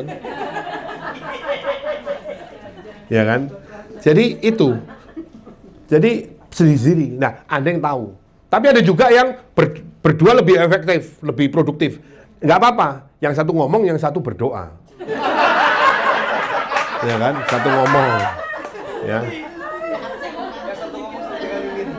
Atau yang satu yang ngomongi, iya Pak, betul Pak. Iya Pak, betul Pak. Ya, jadi tergantung. Yang penting harus produktif. Anda yang bisa tahu ini efektif nggak ya aku berdua ya. Gitu. Nah, jadi harus tahu caranya. Nah, nanti saya mau sharingkan ya. Semoga ini bisa memberi ide buat teman-teman. Jadi rekan-rekan, ketika saya di Prudential ini tahun ke-23, saya bersyukur banget itu dengan keputusan yang saya buat dulu ya. Istri saya waktu saya bilang, kalau aku join di Pro, nggak ada gaji tetap, nggak apa-apa. Oh, nggak apa-apa. Nah, itu salah satu yang menguatkan juga. Coba dia ngomong, oh ya jangan. Oh, gak situ teman-teman ya. Pak Sito, oh enggak apa-apa ya. Enggak jadi ya. Ya. Jadi itu ikut menguatkan ya. Nah, ya jadi rekan-rekan itu ya. Nah, sekarang setelah 20 tahun yang di Pru, saya bersyukur rekan-rekan tadi. Jadi di Pru ini bisa dipakai sebagai alat Anda seperti halnya kalau Anda kerja di perusahaan. Bahkan lebih luar biasa kalau Anda betul-betul tahu, betul-betul mau memanfaatkan alat ini, kendaraan ini. Kalau kita kerja di perusahaan, contoh ya, saya kerja tetap di tempat saya dulu. Ya, saya pasti tetap bisa hidup, tetap berkembang. Cuma saya lihat senior-senior saya yang sekarang masih kerja di sana, saya tahu hidup mereka seperti apa. Bukan tentang apa yang mereka dapat ya, tetapi irama kerjanya itu loh. Loh, di sini tuh enak banget loh teman-teman. Anak ya gini-gini, lalu kemarin saya pulang dari Bangkok, ketawa-ketawa, ketemu. Nanti kita besok dapat gajian lagi setiap minggu gitu kan. Coba ngomong sama bosnya, bos gajinya mingguan bang bos. Mingguan, aku aja bulanan gitu. Ya, nah jadi rekan-rekan di sini tuh udah enak banget. Tentang sulitnya tuh podo sama. Bedanya di sini tuh nggak ada jenjang senioritas. Anda bisa lompat langsung. Di perusahaan umum nggak bisa. Belum lagi jegal-jegalan, ya office politicking gitu kan. Nggak bisa. Di sini angka yang ngomong. Anda deket sama manajemen, tapi nggak ada angkanya. Ya duduk di luar. Nggak bisa masuk. Bukan di belakang, di luar. Kita acara World Night di Ritz-Carlton, Anda tunggu di luar. Lihatnya angka, jadi fair. Tentang sulitnya segala macam, podo semua. Anda kalau kerja di perusahaan, jadi sales, ya harus menjual kan? Loh, sama. Di sini Anda juga menjual. Bedanya di sana menjual dengan, oh saya jadi karyawan menjual. Kadang kita tuh lebih suka disuruh orang daripada menyuruh diri sendiri. Iya kan? Ya, ketika disuruh orang, misalnya ya, dia kerja di bank, nawarkan produknya bank, dia pede. Ketika dia menawarkan untuk dia sih, gak pede. Loh, ini kualik teman-teman. Nggak boleh ya. Itu Anda berarti orang suruhan itu namanya. Ayo, Anda harus jadi bos berdiri Anda ya. Anda nyuruh diri Anda sendiri. Ya. Cuma memang kalau disuruh-suruh itu lebih enak. Anda nggak usah mikir. Yo ke sana. Siap. Belok. Siap. Nggak mikir. Kalau Anda nyuruh diri Anda sendiri. Oh, aku belok mana? Terus aku belok ya. Itu. Maka orang sukses itu. Nah, itu. Benar. Ya. Jadi kalau Anda mau sukses, Anda harus bisa nyuruh diri Anda. Aku tuh kayak males loh. Salah nih. Ini ada yang salah. Aku harus bangkit. Nah, itu loh nyuruh diri sendiri. Loh kalau Anda males-malesan di kantor, dipanggil. Kayaknya Anda udah 2 minggu ini nggak ada angkanya ya. Gimana ini? Mau tetap di sini nggak? Oh iya Pak. Langsung perlu kerja ini. Walaupun sambil nangis. Loh di sini nih Anda nyuruh diri sendiri. Kok malah males? Nah waktu itu saya prinsip, aku kalau di kantor sana disuruh orang aku rajin, di sini aku harus lebih rajin. Ini bisnisku sendiri. Maka cepat teman-teman. Ya. Nah 20 tahun saya di Pru. Ini bukan sombong ya. Bukan sombong. Tapi kadang orang itu butuh sesuatu yang bisa kelihatan. Tapi nggak tak kasih gambar soalnya banyak banget. Ya. Mulai sombong. Oh enggak ada duitnya. Duit saya bekerja.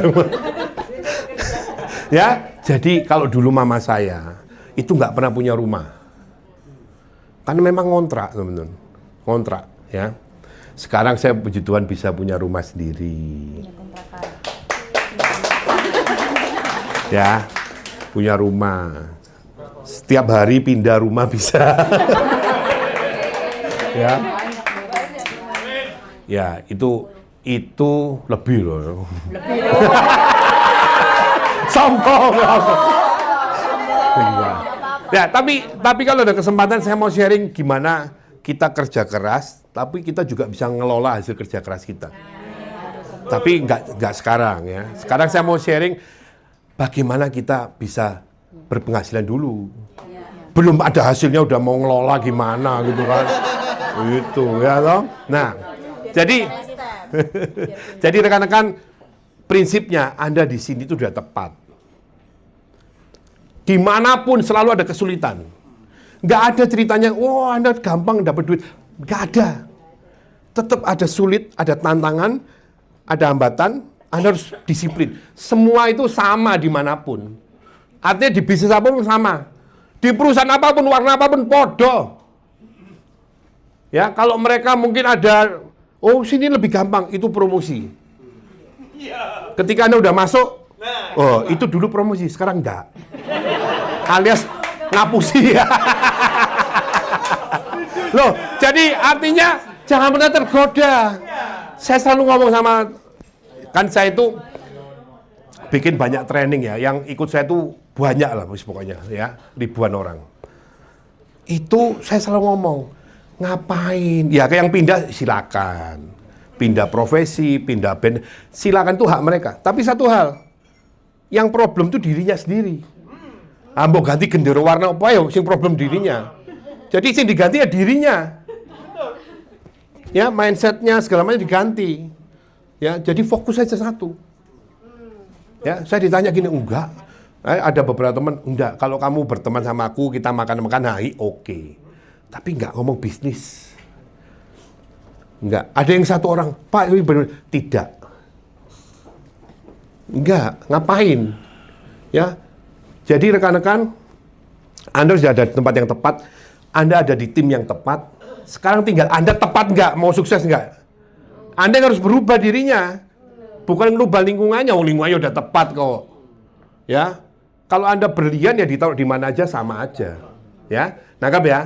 Jadi yang saya mau sampaikan, di sini saya bisa berhasil. Yang saya rasakan, dulu bayangan orang sukses itu, oh sekarang saya udah bisa menikmati. Dan saya lihat teman-teman saya yang lain juga bisa menikmati. Artinya setiap orang di sini juga bisa. Cuma kadang orang itu cuma ngomong, ya mau. Tapi habis itu lupa. Ada juga yang mau, bekerja keras, tapi nggak tahu caranya. Nah, yang nggak tahu cara ini bisa ditolong. Yang nggak mau kerja, ditolong. Tetap nggak mau, ya biarin, itu hidupnya sendiri. Tapi kan sayang ya. Oke, sampai sini paham ya? Jadi, cerita sukses itu tidak dibangun dalam sekejap. Tapi banyak perjuangan di situ. Anda lihat background saya tadi, bukan dari orang berada. Di sini, siapa yang bukan dari orang berada? Oh, berada semua ya. Anda berada di mana? Ya, sama kita teman-teman. Ya, sama, kita sama-sama berjuang dari bawah. Ya, itu. Jadi ayo, kita kalau mau maju bisa di sini. Pak, tapi sekarang sulit. Ya, harus diakui, ada tantangan. Tetapi di balik tantangan ada peluang. Nah, nanti saya mau cerita itu. Ya, tapi sampai sini udah paham ya. Setiap orang bisa berhasil asal dia mau berusaha dan tahu caranya. Dan melakukannya konsisten. Saya sampai sekarang tetap prospek. Tetap. Ya. Tetap. Semalam saya baru ketemu klien saya. Tetap. Ya. Jadi kurang loh 3 orang. Kurang ya. Kurang, Jakarta penduduknya banyak, maksudnya cuma 3 orang tok. Nggak bisa ya. Udah kerjanya diganti aja. Pak, saya mau kerja yang tepat Pak. Nggak bolak-balik. Mau nggak? Kalau nggak mau, saya mundur nih ya. Ya, gitu ya, dipikirkan ya. Oke, next, Mas. Ya, ini prestasi saya selama di Pru. Ya. Ya. Ini berkat Tuhan. Ya, saya tinggal melakukan bagian saya. Ya, bagian saya. Secara terus-menerus. Oke. Next, yuk. Dari pengalaman saya menulis buku, ya. Buku ini mulai saya tulis itu tahun 2014 yang hitam pertama ya.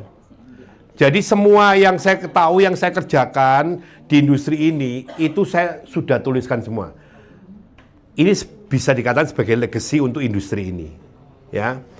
Jadi buat teman-teman yang merasa, oh aku pengen dapat ide, Mungkin kan nggak bisa ketemu terus kan. Anda bisa baca buku ini. Ya. Nanti penawaran khusus Pak dari kita. Oh ya siap. Nah, itu udah Bos Indra udah inilah. Izin Pak. Ya. Ya, teman-teman applause ya Pak Handoyo. Teman-teman, ini storyline beliau ini luar biasa ya. Saya juga terpingkel-pingkel nih dengan bahasa beliau yang sangat simpel. Cara penjualan ngomongnya itu enak gitu ya. Gak pakai ABCD tapi apa adanya dengan cara penyampaian yang lugas lah ya. Nggak pakai crispy. Nah di situ adalah bukunya beliau. Nah untuk apresiasi Pak Handoyo, apa yang ada di situ sekarang itu saya kasih ke teman-teman 50.000 saya kasih apa namanya? Kontribusi ya bagi teman-teman yang mau beli. Wah luar biasa loh. Ya. Itu yang mau Ya nanti kalau udah beli saya teken ya. Tapi satu case ya, satu case teken ya. Ya, jadi ini saya tuliskan untuk industri ini ya. No, langsung.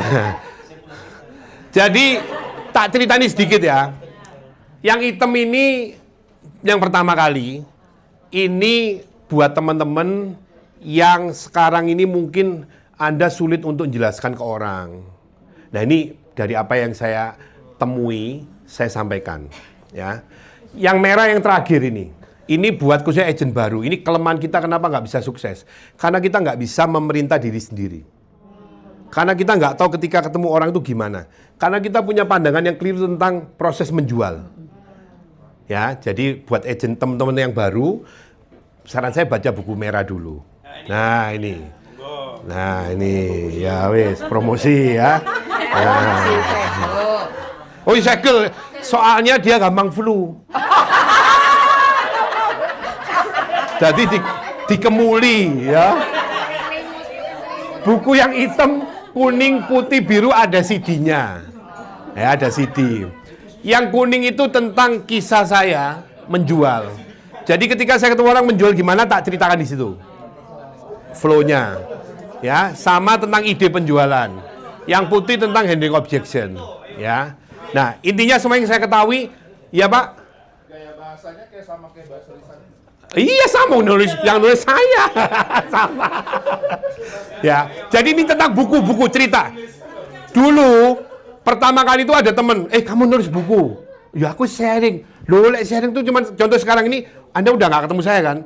Nulis buku, ya wis. Ini ada temanku, ghostwriter.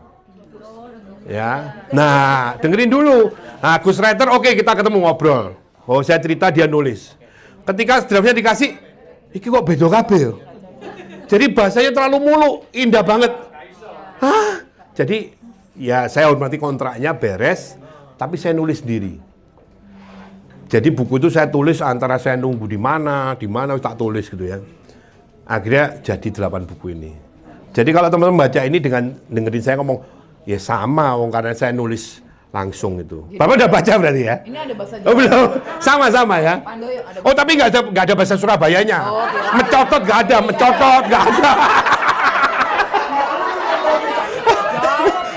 nggak ada. Di sini bahasa Indonesia gitu kan. Jadi lebih enak Anda baca bisa ketemu saya. Lebih enak itu ya. Nah, oke, next. Nah, jadi singkat cerita apa yang saya impikan, oh ternyata saya itu bisa. Nah, itu yang saya mau sampaikan ke semuanya, Anda juga bisa. Ya. Nah, sekarang apa yang menjadi, kalau kita ngomong buat diri sendiri itu kan ya nggak ada habisnya ya. Saya bersyukur dengan pengalaman saya kerja selama ini, saya bisa mengumpulkan dan itu membuat ya kehidupan keluarga kami berubah. Nah, sekarang dari dulu saya berpikir apa yang saya ketahui kan sayang, itu kan buat saya. Tapi saya kan mikir, saya kan nggak mungkin jual untuk semua orang di Indonesia kan. Ketika saya udah nggak aktif lagi, itu hilang jadinya kan. Nah akhirnya saya puji Tuhan saya diberikan ketekunan. Satu buku ini setahun nulisnya, setahun. Ya, belum ngerekamnya lebih sulit. Ngerekamnya itu di studio sendirian ngomong dewe gitu. Ya, kadang di take sampai 4-5 kali.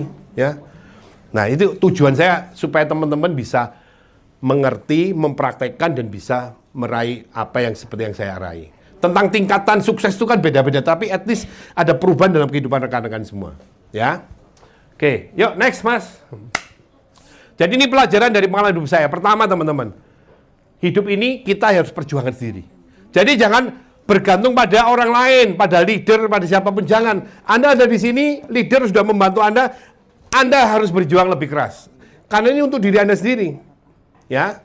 Yang kedua, setiap kesempatan itu harus dimanfaatkan sebaik mungkin. Anda sudah ada di sini, ada di agensi yang sangat mendukung Anda. Ini udah kesempatan, ayo jangan sia-siakan waktu. Oh, apalagi tadi banyak banget tuh challenge-nya ya, kontes-kontesnya ya. Ih, enak banget teman-teman. Ya, ayo. Apalagi barusan nih Pak Indra nih ya, udah ngasih itu langsung, ya, spontan ya kan. Nah, ayo. Artinya orang itu udah yakin dengan Anda bisa berhasil, tinggal Anda. Saya pernah ngomong dengan satu orang, kamu tuh punya kelebihan loh. Kamu kalau ngomong tuh tenang rasanya. Oh, mosok sih? Loh, iya serius. Kamu kalau lakukan itu terus, kamu latih ya, asal tepat ngomongnya ya, kamu bisa berhasil. Nah, dia bisa start klub tahun itu. Kadang orang itu nggak ngerti kelebihannya, tapi orang kadang juga nggak ngerti kelemahannya. Ya, dikasih, maka butuh orang yang melihat.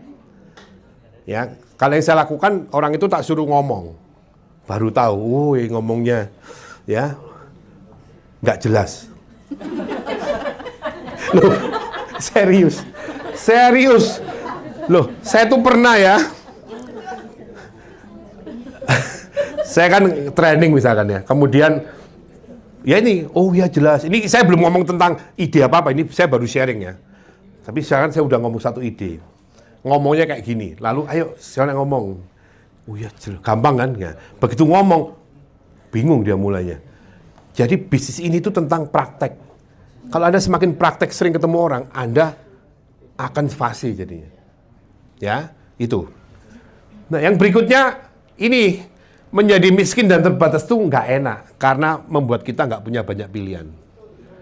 Ya, di samping dilihat sebelah mata gitu ya. Nah, itu. Jadi ayo, Anda harus jadi lebih baik teman-teman. Ya. Yang 4, nama baik itu harus dijaga. Jadi rekan-rekan, di bisnis ini apalagi ini bisnis kepercayaan. Kita harus betul-betul menjaga misi bisnis yang baik. Nama Anda harus dijaga. Jadi jangan tergoda untuk melakukan sesuatu yang keliru. Apa yang keliru contoh? 1, ya, ngasih diskon. Itu jangan. Kenapa? Itu membuat Anda jadi lemah. Yang kedua, menyarankan yang nggak sesuai. Yang ketiga, rebut-rebutan case. Ditutup aja, buka sama saya. Jangan. Ya. Tapi ada loh yang kayak gitu. Jangan, itu short term aja. Kalau Anda menabur yang jelek, nah nanti takut. Tapi tadi, ya orang lain mungkin nggak tahu, tapi hati kecil Anda harusnya ngerti. Dan jangan mengkhianati teman. Dalam artian gini, ini true story ini ya. Ada banyak true story, tapi tak ceritain satu aja. Saya nemeni agent saya. Ya dia bukan agent, saya itu kan produser. Tapi ya karena dia timnya istri saya, tak anggap itu tim ya, saya nemeni. Prospek satu orang pengusaha. Saya prospek, saya yang cerita ya. Si teman ini diem. Nampaknya ibu ini tertarik. Kan kelihatan dari ini ya. Kemudian dia ngomong, Pak, ngomong sama ini, kan ini kenal ya. Kamu keluar dulu. Saya tak ngobrol sama Pak Handoyo. Nah, setelah keluar, dia ngomong, Pak, saya tuh mau ngambil. Saya tertarik. Cuma bisa nggak? Ini yang jadi agen adik saya. Saya, oh nggak bisa Bu. Nggak bisa. Ini yang jadi agen, ini. Kalau adiknya ibu mau jadi agen, nggak apa-apa, nanti saya bimbing. Oh gitu ya? Oh ya, saya tak pikirin dulu. Oh ya silakan. Kalau saya cuma ngomong untung ya, kan podo wae mlebu nang kono kan tetep istri saya dapat overriding. Tapi saya nggak mau. Nggak mau. Ya. Itu ya ngapain gitu loh. Kita melukai ini kan. Itu satu. Nah, yang kedua ini tentang diskon nih, diskon ya. Teman-teman, semakin Anda itu punya prinsip, orang itu semakin segan sama Anda. Ya, ini cerita true story juga. Saya satu kali ini presentasi di satu perusahaan keluarga. diundang, wih meeting ini resmi banget. Ada si Om ini, ownernya, papanya, mamanya, anak-anaknya itu sebagai POD. Nah, saya presentasi kan. Singkat cerita, si Om ngomong, oke Pak Handoyo, saya mau ambil. Dia mau ngambilkan buat keluarganya. Preminya 163 juta setahun ya. Dia nanya, ada diskonnya nggak? Saya jawab, nggak ada Pak. Oh, nggak ada? Nggak ada. Karena ini bukan bisnis seperti tawar-menawar Pak. Ini service. Nggak ada. Karena itu nggak boleh dan memang nggak bisa. Oh ya udah, saya pikir dulu. Coba, udah mau closing, tak pikir dulu. Anda gimana Pak? Ya biasa aja tuh, ya kan? Oh ya silakan Pak. Karena saya udah terbiasa, saya nggak akan mau. Ya. Satu-satunya orang yang saya nggak bisa nolak, terpaksa ngasih komisi yang balik itu ketika saya beli sendiri. Nah, lha opo? Dibalik dhewe, nggak mau balik masuk rekening saya. Adik saya yang bayar full. Jadi ini bukan urusan tentang uang. Saya ngomong, ini bukan tentang uang. Tapi memang harus bayar full. Tentang kamu nggak bayar sekian, aku dapat komisi sekian. Kemudian suatu kali kamu pergi, tak ajak kemana, tak traktir, lebih tinggi. Itu nggak apa-apa. Karena ini bukan ajang tawar-menawar. Anda harus biasakan tuh ngomong sama diri sendiri kayak gitu. Ya. Itu saya, prinsipnya gitu. Nggak lama kemudian si tantenya nelpon saya. Iya deh. Ada ceritanya dong, satu-satu. Ya. Loh, Pak, itu memang nggak boleh diskon? Nggak boleh, Tante. Loh, terus gimana? Ya segitu, Tante. Atau Tante bayar bulanan aja? Oh, bisa bulanan. Bisa. Berapa? Ya sama, tinggal dibagi 12. Ini PA ya. Oh gitu. Ya tak ngomong sama Om. Akhirnya Omnya mau. Jadi tetap closing. Ya. Lalu satu lagi. Kalau Anda ketemu, ngomong inget ya. Soalnya Anda mungkin nggak akan tanya ini. Ngomong inget. Anda kalau ketemu orang, jangan takut nawari UP gede. Bener loh. Jangan mikir, waduh kebesaran ini. Jangan. Anda harus gedenya relatif menurut orang itu ya. Satu kali ini cerita real story juga. Saya ketemu sama satu orang prospek di Pondok Indah. Rumahnya gede banget teman-teman. Itu orang kaya teman-teman ya. Nah, saya tawarin UP 25 miliar. Preminya 1,5 miliar. Orangnya mau. Cuma kemudian, ya saya pikir ya. Nah, si istri besoknya berapa hari kemudian telepon saya. Pak Handoyo, itu preminya nggak bisa turun ya? Kalau saya PAA itu ya, ini unit link. Kan selalu saya kasih saver yang oke gitu ya. Itu stylenya saya gitu. Oh nggak bisa Bu. Oh gitu ya. Preminya nggak bisa turun, nggak bisa. Nah pas saya ngomong, Bu kalau Ibu memang mau preminya turun bisa, tapi UP-nya diturunin. Oh nggak mau Pak. Justru kami tertarik karena UP-nya. Nah ini loh teman-teman.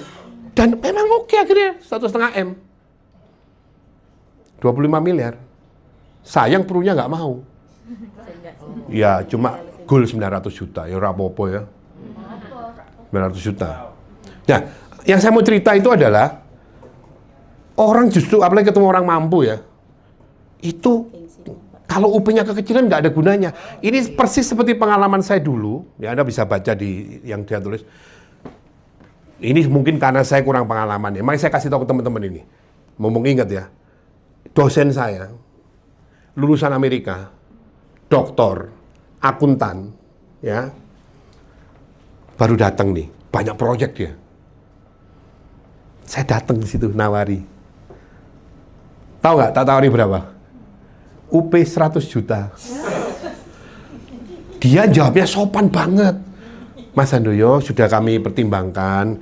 Ini kami self insurance aja. Self insurance. Kok sombong amat ya? Waktu itu saya mikirnya sombong.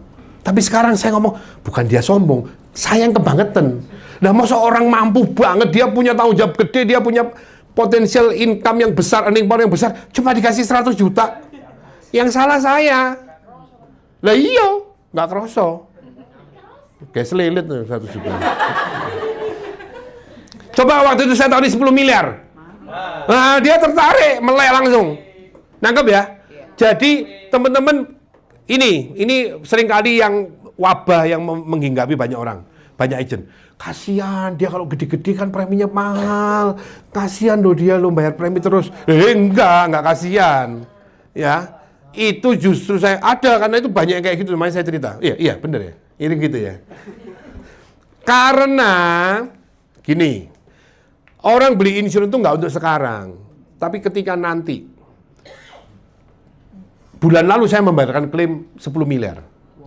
Hampir 10, 9, berapa ya. Si suami ya, istrinya meninggal. Suaminya waktu itu ketemu lagi di satu pesta pernikahan, dia ngomong sama temennya, lu punya insurance nggak?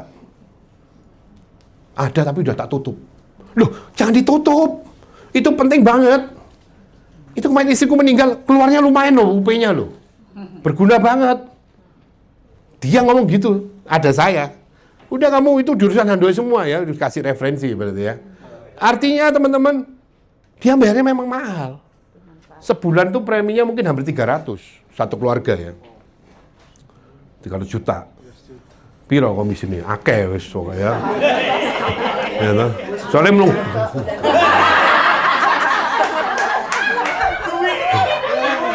Kagetan maksudnya 300.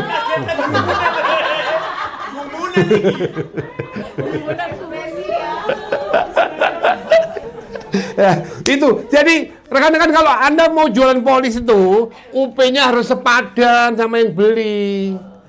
Ya. Jangan yang ke bawah nanti dia nggak menarik.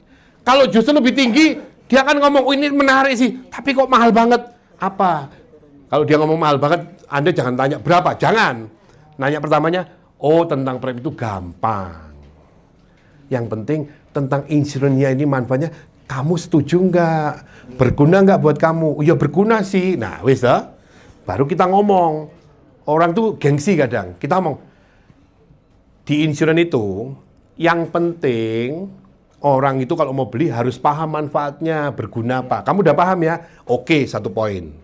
Kedua, kita ngomong gini, dan kalau kita beli insurance, yang benar tuh naik.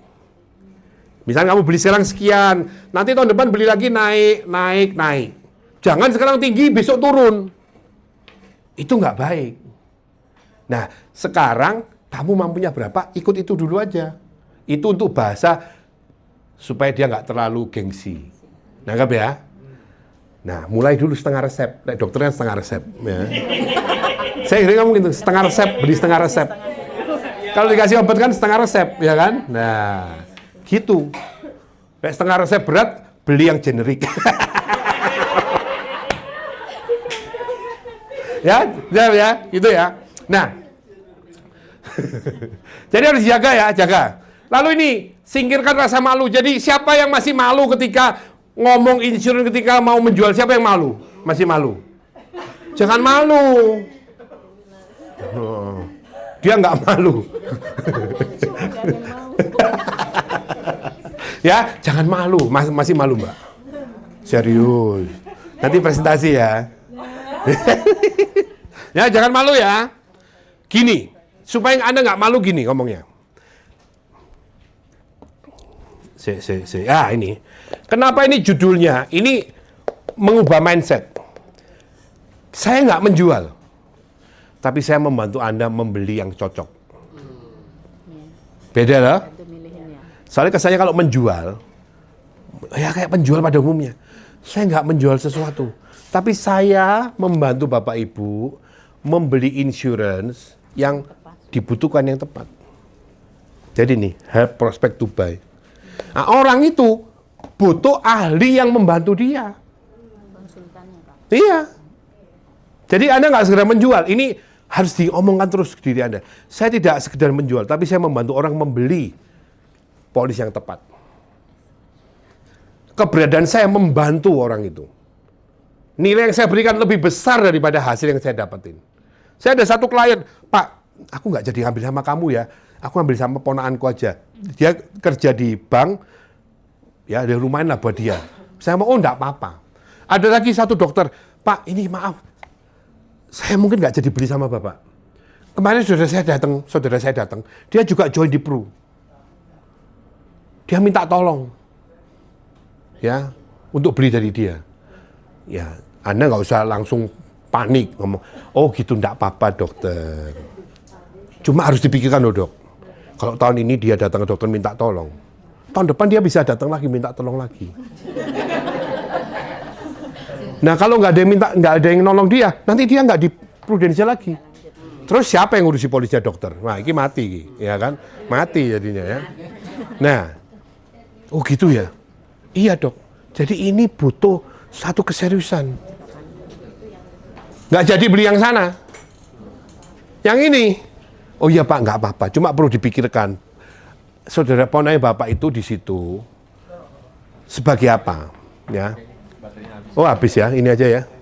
Ya tes. Nah, tutup, buka aja ya. Buka aja, Pak. Ambil, Zar. Nah, ini masih. Oh masih ya. Nah, itu dia kerjanya apa? Kalau dia cuma nyambi, ini jangka panjang loh Pak.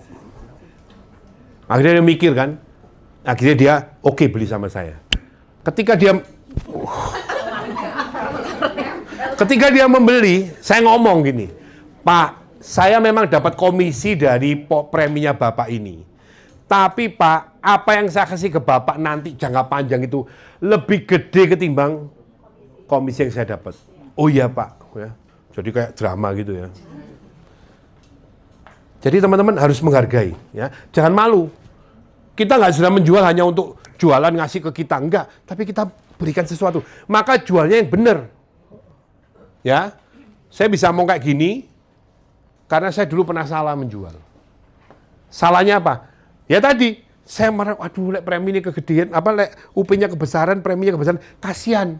Jadi tak tarik premi 300.000 dulu masih bisa ya, 300.000, 500.000. Padahal orang itu mungkin bisanya 5 juta, masih mampu.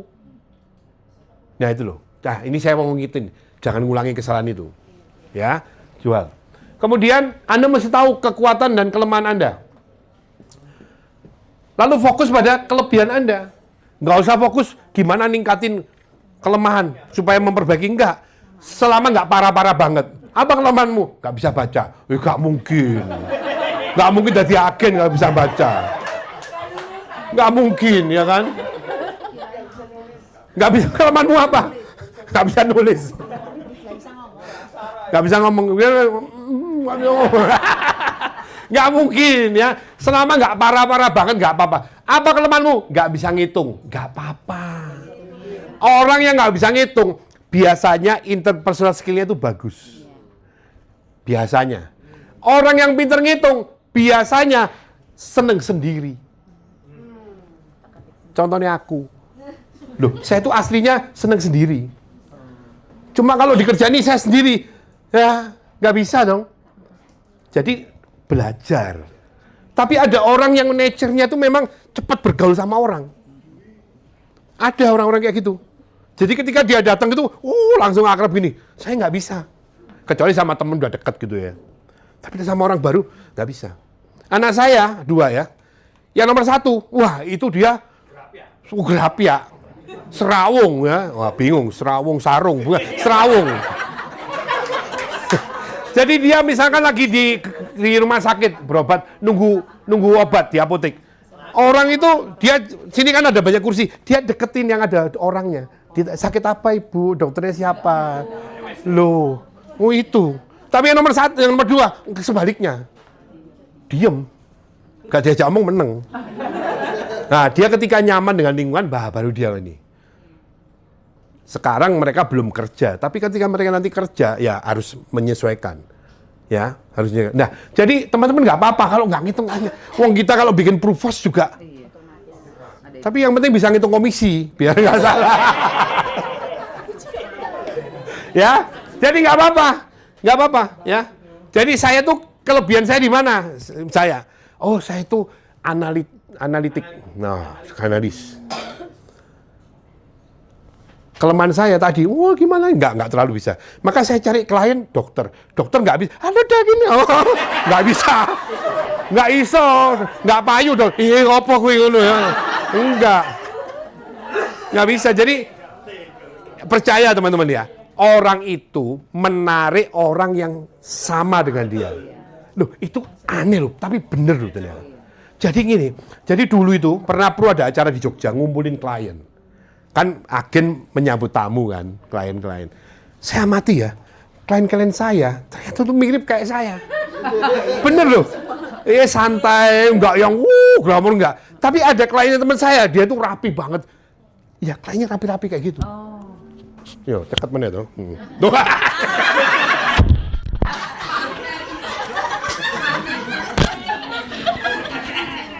Ini apa itu? Gak usah ya? Enggak, itu apa, Pak? Itu apa, Pak? Nah ya, ini apa Pak? Masaknya gimana? Itu ini gini, Sar.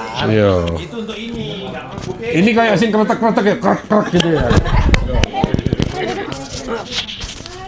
Sorry, gara-gara ceket. Ya. Jadi teman-teman, nggak apa-apa. Anda cari orang itu nanti pasti Anda akan menemukan yang cocok yang seperti apa. Saya udah tahu marketnya. Jadi saya tidak akan bisa menjelaskan ke pedagang. Saya pernah prospek sama pedagang. Iki piro, anak ini piro anak ini. Oh, anak ini gurung lahir, Pak. Ya dia guyonan, aku guyonan. Atau anak ini, bunga.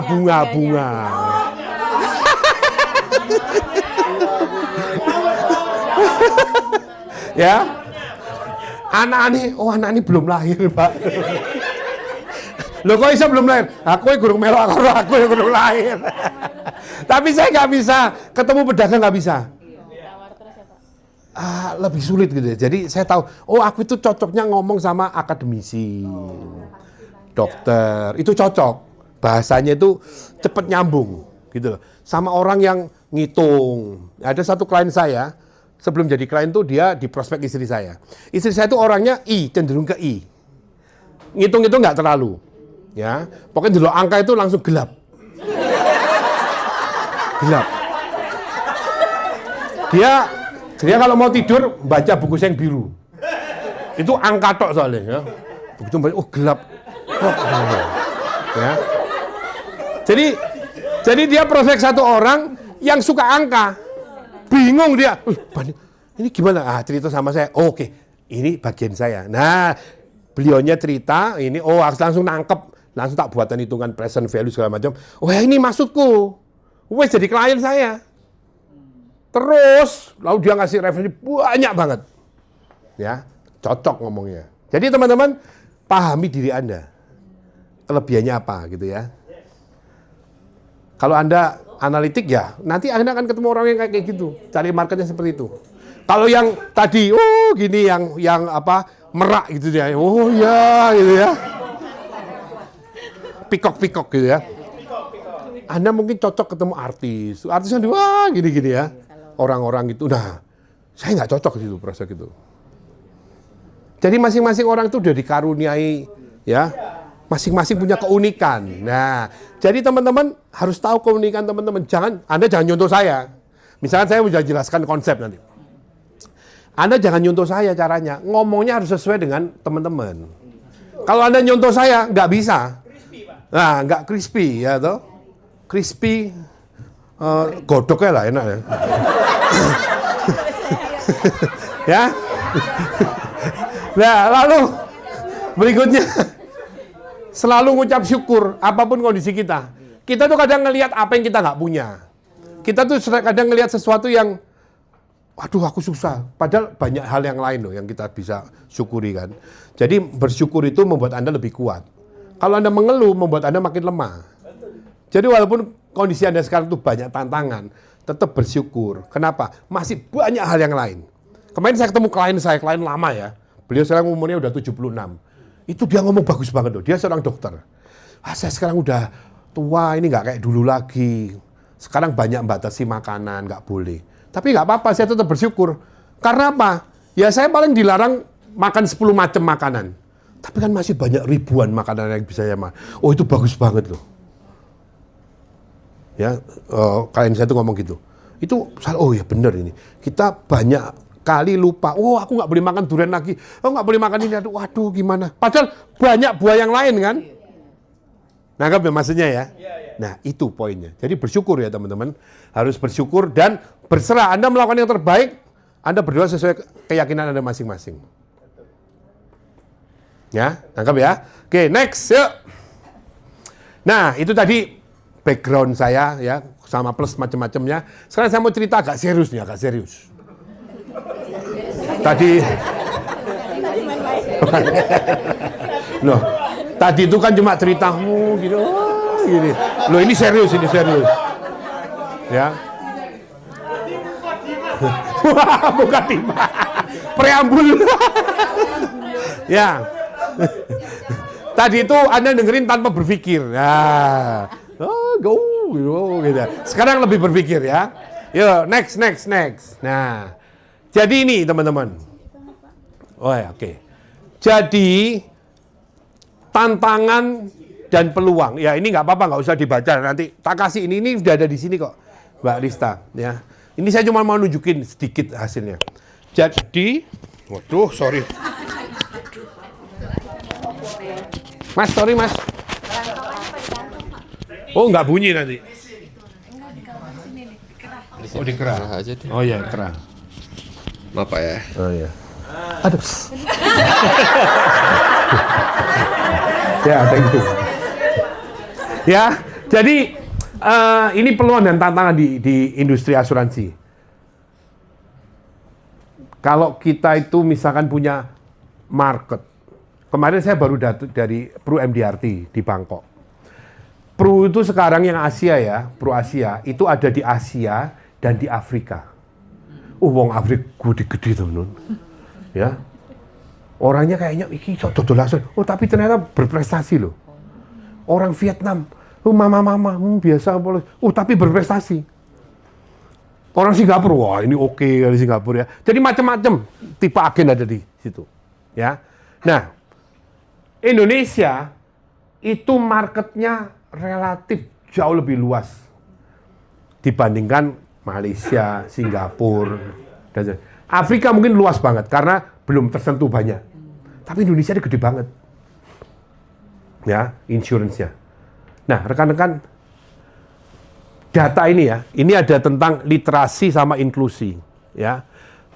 Jadi literasi itu tentang orang yang tahu insurance. Ya, itu jumlahnya kira-kira sekitar 76%. Tapi inklusi yang tahu dan punya polis cuma 12%. Jadi banyak banget yang tahu tapi belum punya polis. Ini market Anda.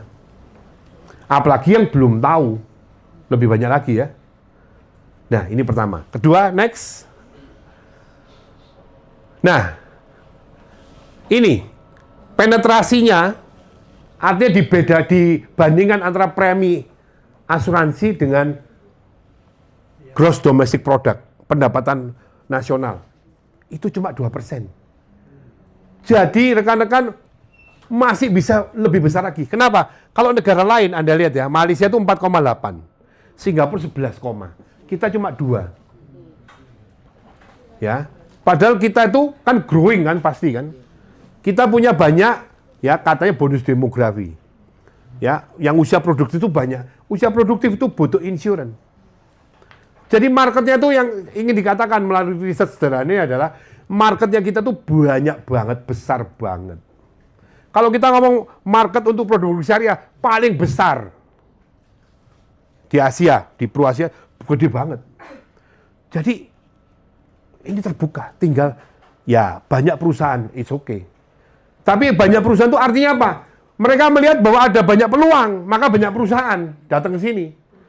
Tinggal kita mau gerak cepat nggak untuk mau menggarap itu. Dimulai dari mana ya? Dari lingkaran ring satunya kita. Very simple, ya. Tapi kita harus kerjakan. Ya, next. Nah, ini. Jadi ini sama, ya, menunjukkan bahwa angka preminya itu kalau nasional cuma 2 juta, sedikit banget. Ini di bawahnya Pru, ya. Pru sekarang ini sudah di atas 10 juta. Ya. Ya, premi ya. Jadi maksud saya adalah dari gambaran singkat ini, singkatnya itu marketnya luas, yang paham insurance banyak, yang beli baru sedikit. Yang beli itu pun preminya juga masih kecil. Jadi kalau mau diperbesar itu sangat mungkin. Maka sekarang Prudential meluncurkan produk untuk ini door opener, ya, kesehatan, bukan PWM, namanya apa? Nah itu lower, ya, lower preminya untuk door opener, ya. Kemudian ada produk-produk yang lain. Sekarang tuh kalau lihat dari portofolio produknya itu udah banyak sekali. Bahkan bikin PSP. Ya, itu produk retirement. Ya, meskipun nanti mungkin akan ada produk retirement yang lain, tapi itu salah satu cara untuk istilahnya melayani orang-orang atau segmen yang mungkin dia nggak bisa beli insurance. Ya, ada handicap ya. Atau untuk segmen yang mungkin dia lebih condong untuk pengelolaan arus kasnya. Jadi sekarang tuh produknya udah relatif lengkap. Kalau dulu, ya zaman saya, one product for all, PAA. Ya, PAA. Nah, tapi itu nanti ada tantangan yang lain ya, nanti kita lihat. Oke, next. Jadi ini rekan-rekan, orang makin tahu apa itu insurance. Pasti orang juga tahu manfaatnya. Pasti orang juga tahu apa-apa sekarang makin mahal. Apa-apa makin mahal ya. Kemarin bulan ini tuh saya banyak melayani klaim rawat inap. Ya. Rawat inapnya itu contoh ya, lagi olahraga, jogging, tiba-tiba menginjaknya tuh nggak pas, klek, di MRI. Oh ada yang robek. Nah, dijahit. Ya, 120 juta. Terus ngomongnya tos-tos tuh gitu loh. Ya. Bener loh. Adik saya sendiri ya naik motor jatuh, tempurungnya ini ya cedera diganti. Pertama dioperasi masih susah jalan. Kenapa? Kayak ada skrup yang nyenggol itu loh. Dilepas lagi, ganti lagi. 250 juta. Selamat punya insurance. Coba kalau nggak punya. Oh. Ya sengklek, gak sengklek tok, ya pincang ya. Ya, nah itu contohnya teman-teman. Apa-apa mahal. Orang paham, tapi mengapa masih banyak orang belum punya polis? Itu tugasnya kita. Tugasnya kita teman-teman, ya. Apakah karena penghasilannya nggak ada, habis?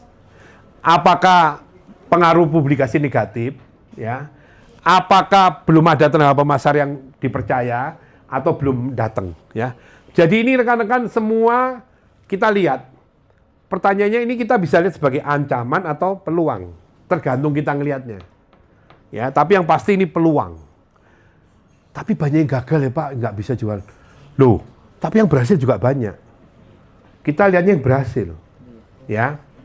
Jelas ya? Jadi sekarang ini marketnya begitu luas. Khususnya kota-kota besar. Kota-kota besar kayak Jakarta ini, biaya hidupnya mahal banget. Kalau orang itu misalkan ya, ini tak kasih gambaran. Kalau duduk ya, dikasih kursi bisa duduk ya. Nah, biar kayak ngafe gitu ya. Nyanyi hari ini ya. Separuhnya. Enggak. Nah, jadi ini teman-teman. Ya. Loh, Pak ngomong loh Pak, jangan nyanyi loh Pak. Ya, jadi tergantung kita ngelihatnya. Ya. Ini peluang atau ancaman itu tergantung kita. Tinggal bagaimana kita melihat itu dan menyiapkan diri kita. Ya, menyiapkan diri. Oke, next dulu Mas. Nah, rekan-rekan bagaimana peran agen dalam meningkatkan kesadaran orang dalam untuk membeli insurance. Ya. Yuk kita lihat yuk. Next. Nah ini. Oh sing sana nggak kelihatan ya. Jadi rekan-rekan kalau kita lihat ini saya gambarkan perubahan dari waktu ke waktu ya. Jadi dulu sebelum ada unit link itu di sini rekan-rekan. Ini sampai dengan tahun 2000 ya. Ini produk yang dijual adalah produk tradisional. Insurance nggak menarik banget. Kenapa? Karena orang sukanya ada nilai tunai yang bisa diterima. Ya, orang sukanya sesuatu yang bisa dikelola sendiri. Ya, jadi fungsi agen di sini menurut saya hanya menjual. Ya, belum ada training tentang perencanaan keuangan, belum ada ini. Tapi sejak tahun 2000 muncul yang namanya produk unit link. Ya, nah unit link itu tailor made, kita bisa atur sendiri, bisa atur. Nah, ketika tahun 2000-an itu muncul berbagai macam training istilah, ada CFP, ada CAFC, ada istilah perencana keuangan dan sebagainya. Mulai orang itu bahkan agen asuransi nyebut dirinya sebagai financial planner, financial advisor, ya. Ini adalah masa-masa keemasan unit link. Tapi ketika 2008 terjadi subprime mortgage, anjlok kan, orang mulai kaget, turun ya, 50% lebih. Tapi 2009 naik lagi, orang optimis lagi. Tetapi teman-teman, tahun 2020 terjadi COVID. Nah, disitulah kemudian sebelum terjadi COVID itu sudah timbul banyak masalah unit link. Siapa yang banyak jual unit link di sini? Nah, pasti yang lama-lama ya. Banyak problem timbul, misalkan ada discontinue, ada yang namanya nilai tunainya habis, hancur gitu ya, nggak sesuai, ya macam-macam. Nah, itu kemudian membuat orang jadi takut beli asuransi. Karena harus bayar terus. Nah, disitulah tahun 2019-an, 2020, sebelum COVID, perusahaan asuransi itu mulai mendesain, contoh Pru mulai mendesain produk tradisional lagi. Tapi agak berbeda dengan yang dulu. Ya, pertama yang diluncurkan apa namanya? PCB. Ya, PCB 88. Itu bayarnya bisa 5 tahun aja. Bahkan ada yang sekali bayar. Nah, orang lama-lama terbiasa dengan itu. Ya, sekarang unit link ditinggalkan. Tapi apakah unit link jelek? Enggak, kita yang nggak tahu. Tapi market udah ngasih label, wah ini nggak aman. Tapi suatu saat nanti kita nggak pernah tahu, unit link mungkin akan muncul lagi. Ya, kita lihat aja. Nah, tapi inilah prosesnya. Jadi sekarang ini peran agen asuransi itu banyak. Kita tidak hanya menjual, Anda harus bisa kasih saran. Kalau Anda mau menonjol, berbeda dengan agen-agen yang lain. Jadi kalau kita bersikap juga jangan sebagai penjual. Kita bersikap sebagai seorang memberi saran. Ya. Kalau kita memberi saran harus tahu kondisi orang yang ketemu dengan kita. Kayak dokter. Dokter kalau ada pasien datang, dia harus tahu kondisi pasiennya. Baru dia ngasih saran. Jadi kalau ketemu orang jangan jualan produk. Ini ada produk bagus Pak gini-gini. Tanpa tahu orang itu seperti apa butuhnya. Itu kebanyakan orang kayak gitu. Kenapa kok banyak agent jualan produk? Ding ding dah ding. Nah, iya enak lah. Nah. Nah, karena jelaskan produk itu paling gampang. Itu paling gampang jelaskan produk. Kenapa yang kedua? Karena kita training-trainingnya di training produk. Ini lo gini. Nah, agentnya cuma oh iya mandek wis. Nggak bisa. Itu susah. Ya memang endingnya kita jualan itu. Cuma prolognya ini loh harus lebih mutakhir lagi caranya. Ya itu yang saya sampaikan ke teman-teman. Ya. Jadi saya nggak boleh jelasin produk. Kamu harus ada sebuah ide. Kamu harus penuh tahu semua, tinggal kamu keluarin nanti idenya apa. Nah itu yang tadi saya cerita. Ketika saya jelasin sebuah ide, dia mantuk-mantuk, sekarang kamu jelasin. Mulai kelihatan terbata-bata. Nggak jelas ngomongnya. Ya, karena nggak pernah latihan. Ya, jadi rekan-rekan itu, jangan jelasin produk. Tapi kita harus lebih memahami siapa prospek kita, apa yang jadi problem mereka. Itu ya. Lalu ancaman yang lain, teman-teman. Siapa ibu-ibu di sini yang sering belanja di supermarket, di pasar? Dwi lagi ya. Udah jadi security, lagi beli. Nah, kalau security-nya kayak Mbak Dwi ini, penjahatnya kasihan, oh nggak jadi, maaf ya itu. Ya. Kalau ibu-ibu nih ya ke pasar, kalau mau beli garam, kalau mau beli gula, milihnya yang mana? Gula putih ya, gula putih milih yang mana? Gulaku, alah gayamu gulaku. Gulamu lah ya toh. Nah, tanpa merek biar lebih murah. Ada yang milih gulaku ya kan? Ada yang milih tanpa merek. Oh lah, tak mau. Tapi kan manis. Nah, oh tapi sama manis.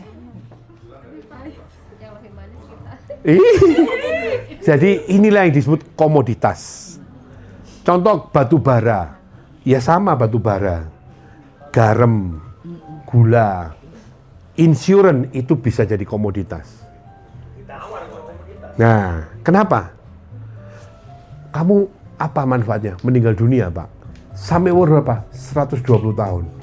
Preminya berapa? 10 juta. UP berapa? 1 miliar misalnya. Tempat lain. Loh, tempat lain beda, Pak. Oh, sama. Sampai umur berapa, Pak? 120 tahun.